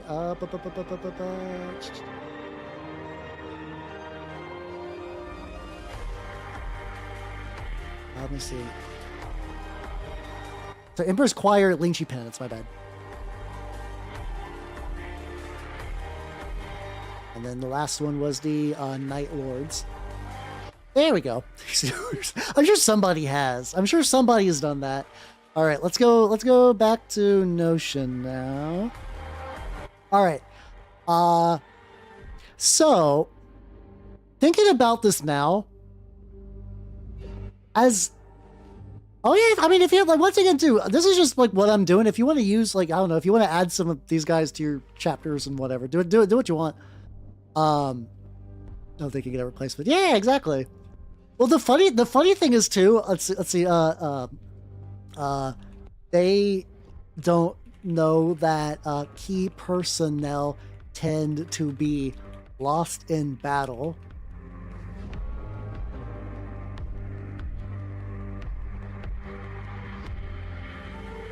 AKA kidnapped. Because, like, most Marine chapters have their own, like, kind of like house guard equivalent. And also, like, hey, a comm specialist could be useful on like back at base, or like, hey, if you are like some guards people, they're like, oh, here's my little son Davy. We've been protecting him because like the orcs attacked this planet. Little Davy is not going to be on that planet for very long. He's going to become a rust vulture.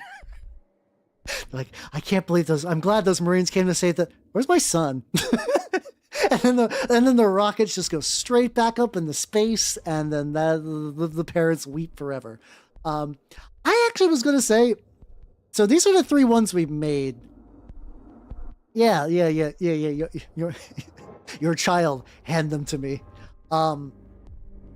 Like they probably, honestly, they probably also like, because that's just kind of a thing you do, especially because they're in the Imperium Nihilus, and like, oh, that's a Channel Skeleton. Thank you for the follow. Welcome to the workshop. Yeah, like if you're an Imperium Nihilus, you just kind of need all the supplies you can get anyway. So like, you know, do the Night Lords thing, occasionally kidnap a pregnant woman for tactical reasons, you know. Like you kidnap pregnant women for bad reasons. I kidnap pregnant women for subtle, more nuanced reasons. Yeah, no, it's not, it's, listen, they don't kidnap, it's just more on-site procurement. It just makes sense. Well, the thing is, Blood Ravens, like, basically, like, procure, like, important things. Like, I don't think of, like, I think if you're, like, fighting, like, with 2 chapters, and, like, let's say you're fighting with Blood Angels, and somebody, like, in the middle of battle drops their, like, relic weapon. I don't think they're going to steal it. I think they'll I think if it's in a fight, they'll pick it up and use it. But like they'll give it back to you because, you know, there are Space Marines. They do have honor, and also it's more fun. I think they probably can't like steal the Xenos weapons because that's way more interesting to them. We haven't necessarily done Battle Doctrine. I think we've definitely kind of like overlaid like wrote some out, but like the idea is there. Yeah, exactly. These are the guys who root through the trash for fun stuff. I think like I'm thinking like urban combat, urban warfare. Like you would typically send these guys to like hive worlds in particular, like hive worlds, space stations. Like they can, I can imagine they're like, I'll say you doing, Shadow. Welcome. They're like they're Marines. They can fight anywhere, but I think they're probably good at like stealth missions. Like they want to be in and out, really too. Also, drop pod assault. Yeah.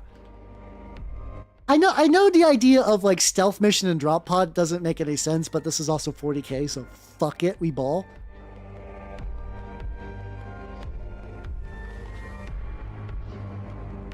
Yeah, Steel Rain, baby, let's go. They also do have like tanks and stuff they deploy, but they do a lot of like aerial drop in like a out of the way outpost, so they can. This is actually gonna be weird. I'm gonna say probably like act a lot like Alpha Legion.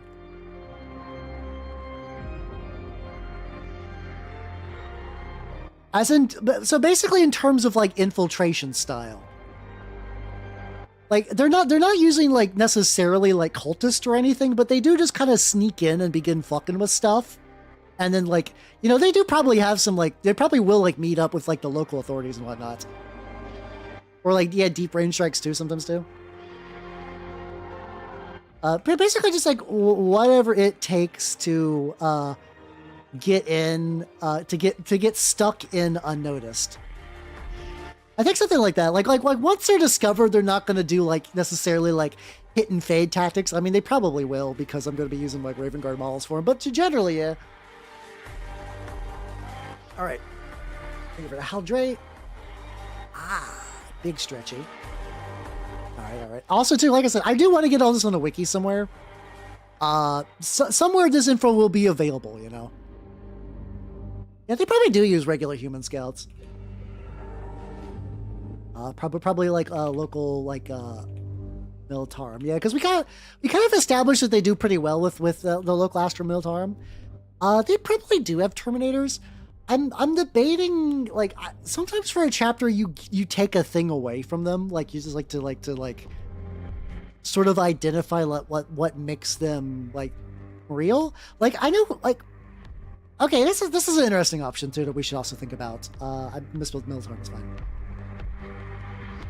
How do they feel about like librarians?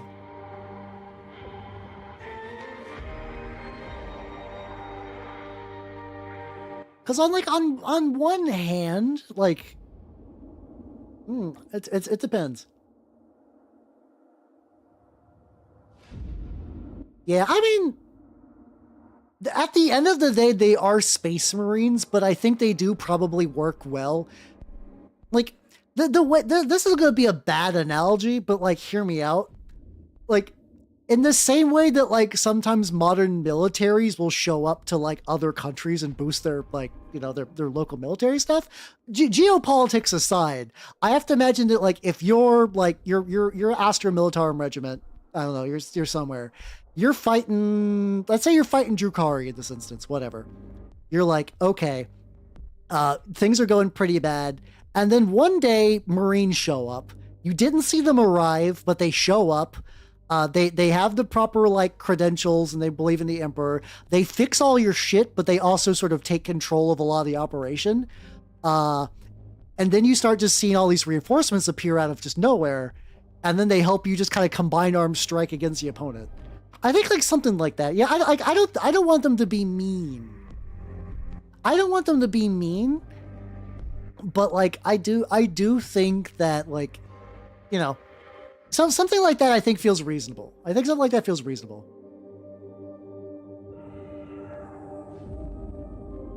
But like, you know, if they had to choose between saving some locals or saving one of them, they're gonna save themselves because they are Space Marines at the end of the day.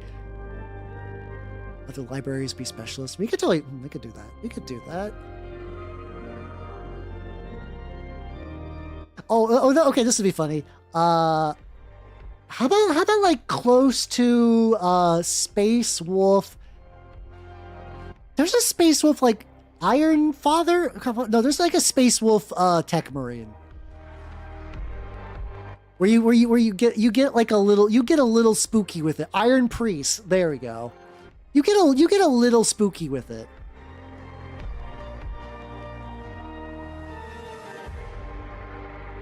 Like maybe they don't have full blown librarians. So they don't have like a guy with the helmet doing the big psychic, which is going to be a little tricky because there is one in the box. But let's say like 9-0 psychic stuff of like Space Wolves. They have a fuckload. They're just coping really hard about it. They just cope really hard. I mean, that's true. Like maybe so that's a thing we could totally do. Those Grey Knights have a fuckload. They have a fuckload. I mean, they do rune bullshit. Come on, rune bullshit's magic. They just don't want to admit it. But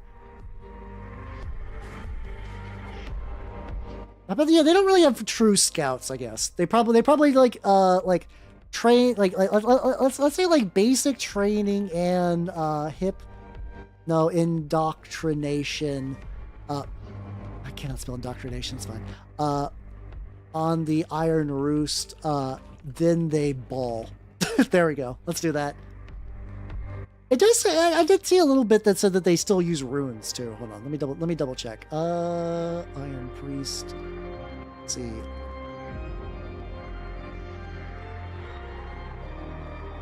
Lexicon. It's mostly just for like general idea too. Let's see, dreadnoughts. Let's see, Control F rune.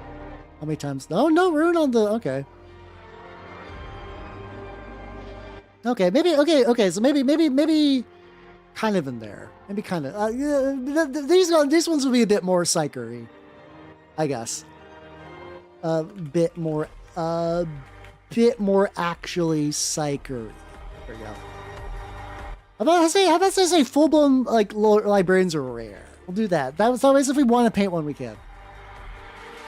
are rare. There we go. We got some shit. We got some shit. So I'm gonna be honest. For companies and stuff, that's probably the thing I give the least amount of shit about when it comes to like lore things.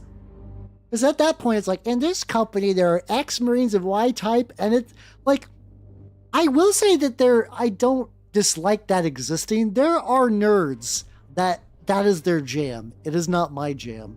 Realistically, I will probably never give a fuck about assigning companies, and if anything, they probably don't, because companies imply some sort of structure. Actually, if anything, let's say, no companies. There we go. Oh, let's see. We actually have a little section for that for the codex complaint. Fuck no. No companies. We ball. There we go. I keep writing we ball, but I think it gets the point across, you know. Roll nuts. Oh yeah, Oh, that'd be kind of fun. Let's say mechanical auguries. There we go. Yeah. Roll. I don't want to roll the nuts. I'm gonna say like roll the cogs. Chapter relics. Chapter relics are in a weird spot because I do think that there's going to be like important trophies that they like, but probably not super worth it. Probably doesn't really make sense. Yeah, it's like, find something flamery or boltery. The funny thing, if I was using the Horus Heresy rules, there is a Horus Heresy variant Black Shield army where you can give your guys like guard weapons. Like you can have Space Marines like dual wield shotguns and stuff like that. Yeah, that's what I like kind of like mechanical augury stuff. Something like that. Yeah, something like that. Books or instruction manual. No, these guys can. No, these guys in particular are very much like they can read. Like they are very practical mechanics compared to the what's it called? Compared to the kind of traditional stuff. I'm gonna say when it comes to relics. How about this? How about relics?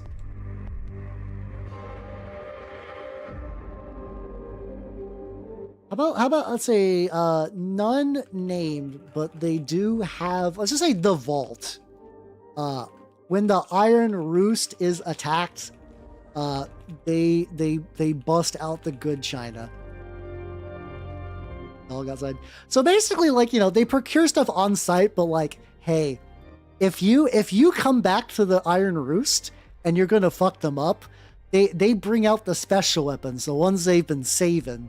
That's when suddenly all the Marines are having like fucking like shuriken guns and whatnot. You're like, what the fuck? Why do you have these? Why do you have these? But they're not going to be like, oh, this is Captain. Actually, you know what? Okay, let's say the like maybe like relic armor. Maybe like relic armor. Yeah, they got the good. Oh, speaking of which, okay, so we're going back in Allies. We're like 3 tangents deep.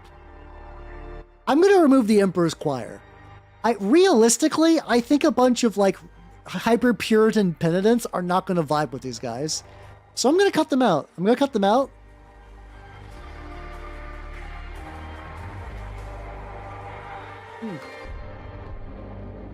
almost out of water. Emperor coming up soonish, but I'll be fine. So I'm going to say for the Night Lords, how about just like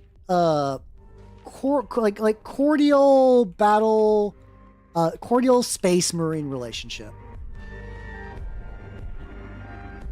I have to imagine it's more like hymns. I have to imagine the Emperor's Choir is doing more like hymn stuff. I actually don't know where the Karkar is. I also kind of like this is just a personal thing, but I'm very iffy to use other like canon named chapters and stuff. Cause like here's my thought. Like the Badab War, like the Forge World Badab War books, when those were made, those were basically like mind you, all those chapters kind of existed, but a lot of them were like literally Who chapters.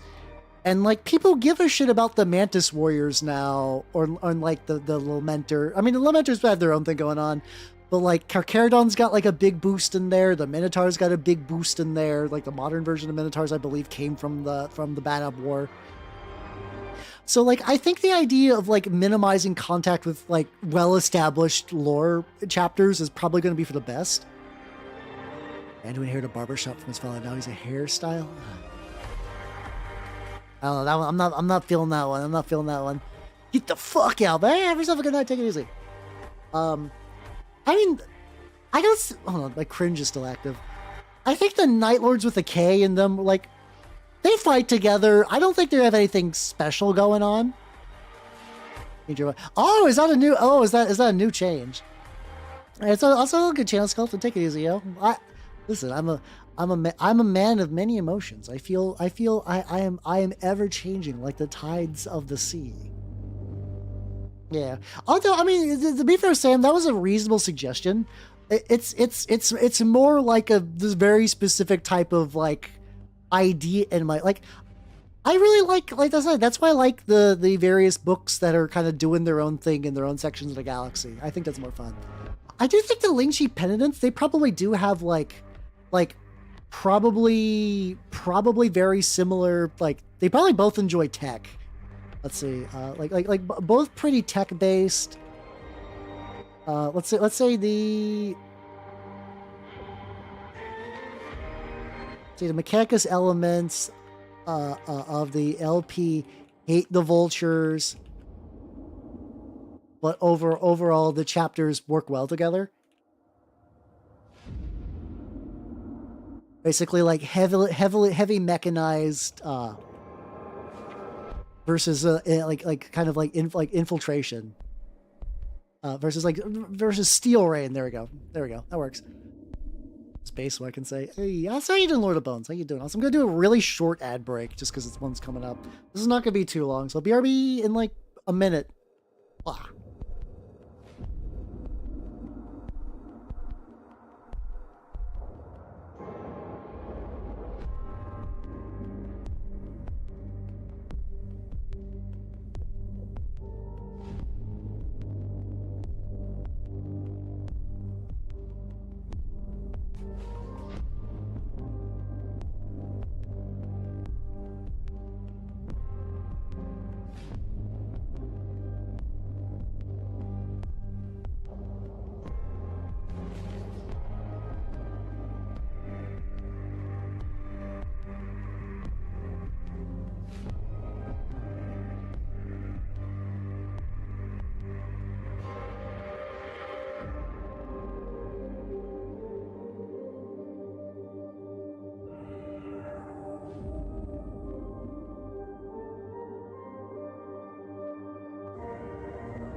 All right, we're back. Let's go.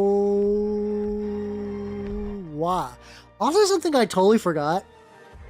About this is that there's 2 Raven Guard characters. The other one is this fucking guy.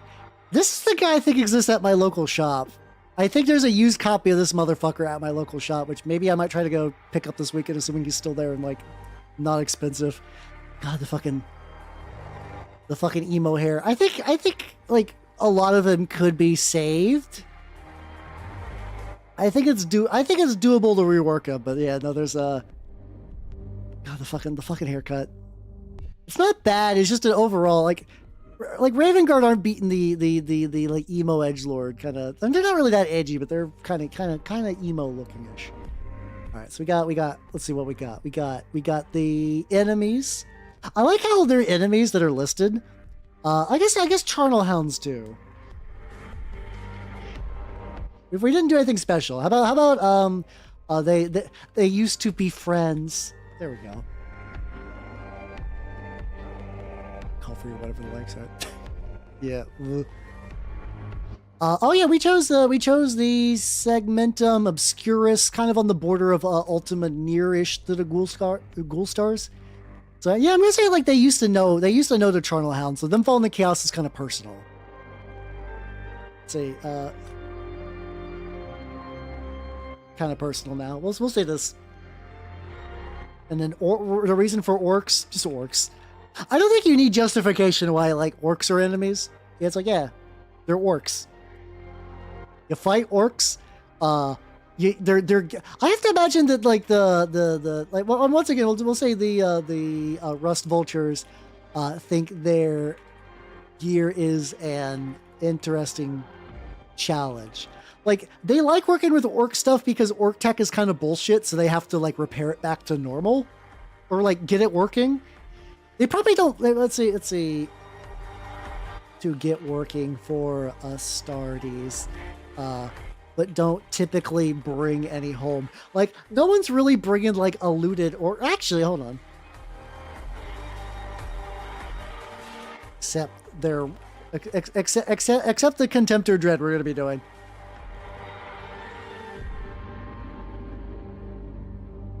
Like, that guy just permanently has, like, weird orc chicken legs because he just thinks it's funny as shit. Like... Okay, actually, let's do. This is not like a battle doctrine. How about just real quick? We'll do John Contemptor Dread. I have an idea for him, because like they live for a long time. I'm gonna say like every couple 100 years, reconfigures. Let's see, I cannot spell. I spelled that fucked up. That's fine. Reconfigures his body to new shapes to like stave off the madness and pain, even if this is turbo tech heresy. We'll give them a proper name later, but I think that's how we're going to explain the fact that we're going to have a dreadnought that is like wedged into one of these fuckers, where they're like, oh, grandpa likes his new car. Like, we procure everything on site, but it'd be really mean. Like, also, you can't really procure on site as a dreadnought. And also, you're a dreadnought. Things suck as a dreadnought. You gotta get the simple joys. So it kind of looks a little bit like, I don't think this is 100% true. Like, those legs, part of them could have been, like, Imperial a little bit in the past once, maybe. Fine. I mean, maybe on the inside, you just like in the amniotic fluid, you just got some fuzzy dice. I also do, like, funnily enough, I do have a, what's going to be really baller, library. Nope, not that one. I need to save that for later.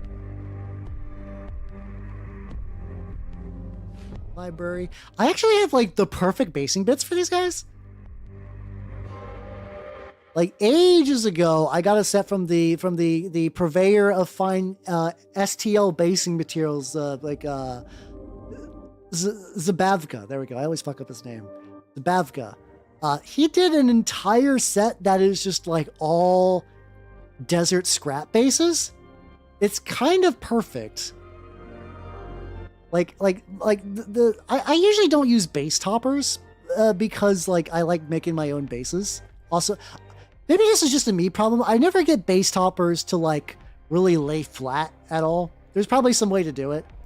But there's like a bunch of other bits in the same kit. Like, look how perfect these are going to be. Like, these are just kind of like the idea. Like, I got a bunch of like rusty tires and scrap iron. I was thinking about kind of leaning into like, yeah, we were talking like Mad Max-ish for a while. I think this would be like a good base style. Like, they'll live and fight anywhere, but like, I think those really get the point across. So yeah, I just got some like various like here's more like the build your own base kind of bits I got. I got some other ones too, some like tire barricades.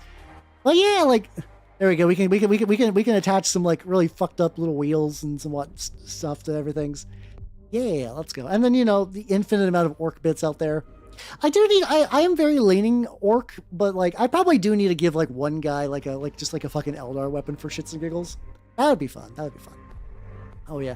The thing is, I have to imagine that the tech priests probably aren't surprised that these guys can do the stuff they're doing. They're just pissed. It's hella tech heresy. It's hella tech heresy. All right, so we got relics. We got John Contemptor Dread.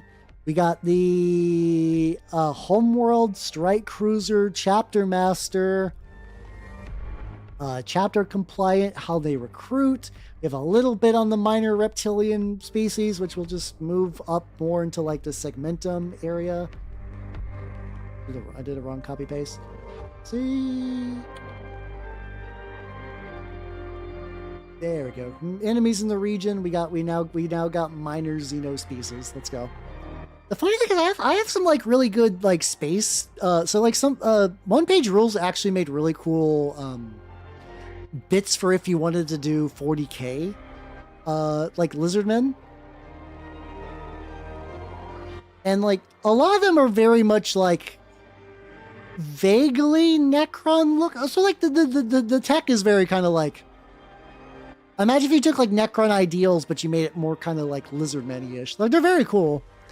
Though I think it'd be funny just to take one of those and just replace this just like a boring old gun. It's like I like high-tech gun, sure. That's got some pizzazz, but I also just think lizard with gun. Like just like a regular bolt pistol is kind of funny. Ooh. Really? I think you could probably also use tile grout for that as well. I mean, I do have a jar of crackle powder. I'm not like crackle paste. I'm not gonna lie. So I'm not super worried about that. I'm not super worried about like the basing because like deserty kind of rusty bases. Like I got like red pigments. Or gives a ooh, that's kind of nice. I don't think I'm gonna be painting these guys anytime soon. I just kind of wanted to show off, but like sometimes I forget how many STLs I have because I have to dig. Oh, there we go. I actually, funnily enough, I forget if I painted this guy on... Like, I had one of these, but this is back when I was using really shitty resin. So I didn't keep it when I ended up, like, downsizing my collection of, like, unfinished prints. But yeah, this guy's not bad. He's got, like, a rocket pod and a big old club. How many gigabyte of STLs? Oh, God. So I don't have all of my STLs downloaded, but I could tell you the size of my current folder. I can tell you the size of my current STL folder. It is, if I go to my 3D printing folder, show more option, properties, we are looking at, oh God, it keeps going. It keeps going. I have a 4 terabyte hard drive and honestly a lot of it are just STLs. Oh, okay. 564 gigabytes of STLs. I own more. I don't have all my STLs downloaded at any one time. I would not be surprised if I'm in somewhere in the ballpark of like 2 terabytes. Now, here's the thing. That sounds insane, but for context. So the Gator I just showed. I'm going to download the Gator's files like directly from my mini factory. That Gator by himself is 250 megabytes. Sometimes a whole unit of infantry can be like gigabytes on its own. It really does add up. And then also I have a lot of those that I get from like subscriptions where for like $10 a month I get a bunch of models. So like it's less crazy than it sounds, but I do have a lot. Yeah. Because like they're all pretty detailed. So how you doing, Instances? How you doing? Like, it's one of those funny things. It's like, you can put in, like 3D models that you get from Blender from, like, video game characters, but they're not optimized for it. Like, a lot of things that look like 3D modeling is just funky texture work. So with that funky texture work removed, you just have flat. Like, flat and weird and not shaped right. So, like, you do have to have, like, really high polygon counts for 3D prints. Mind you, there's ways that you can make those polygon counts really shitty and optimize. Source, I put in a head into my STL. Like, I got these, like, really cool, like hooded masks. And it was, like, 10 gigabytes. It was just so poorly put together that, like, my slicer was like, are you insane? And I was like, you're right. And I just didn't use those. I didn't use those. There was no real reason to. It just didn't really work. Also, Nintendo, have yourself a good night and take it easy. It's okay. It just be like that. Man, I think legitimately after stream, I'm gonna grab my my Infernus squad. I'm just gonna fucking dump them in the soup. No, my soup is already filled. So I currently have, like a little mini paint bucket and 3 jars filled with minis are getting stripped. Specifically because a lot of those are Conquest minis that I got when somebody gave me 1,000 points, like basically like half an army of Conquest. And those have been sitting because he textured the fuck out of those in a way that was good for the original idea of being used for Turnip 28, not so much good for being used for like Conquest. It's possible that maybe Lychee has that. I've not explored other slicers. I've kind of latched on the Lychee and I've been kind of like ride or die, even though they make bad choices. I'm not paying for it though. And I think maybe the Simplify feature is one of those like premium features that I'm just like, I don't need it. I 3D print a lot, but I still have a hard time justifying buying it. Like maybe if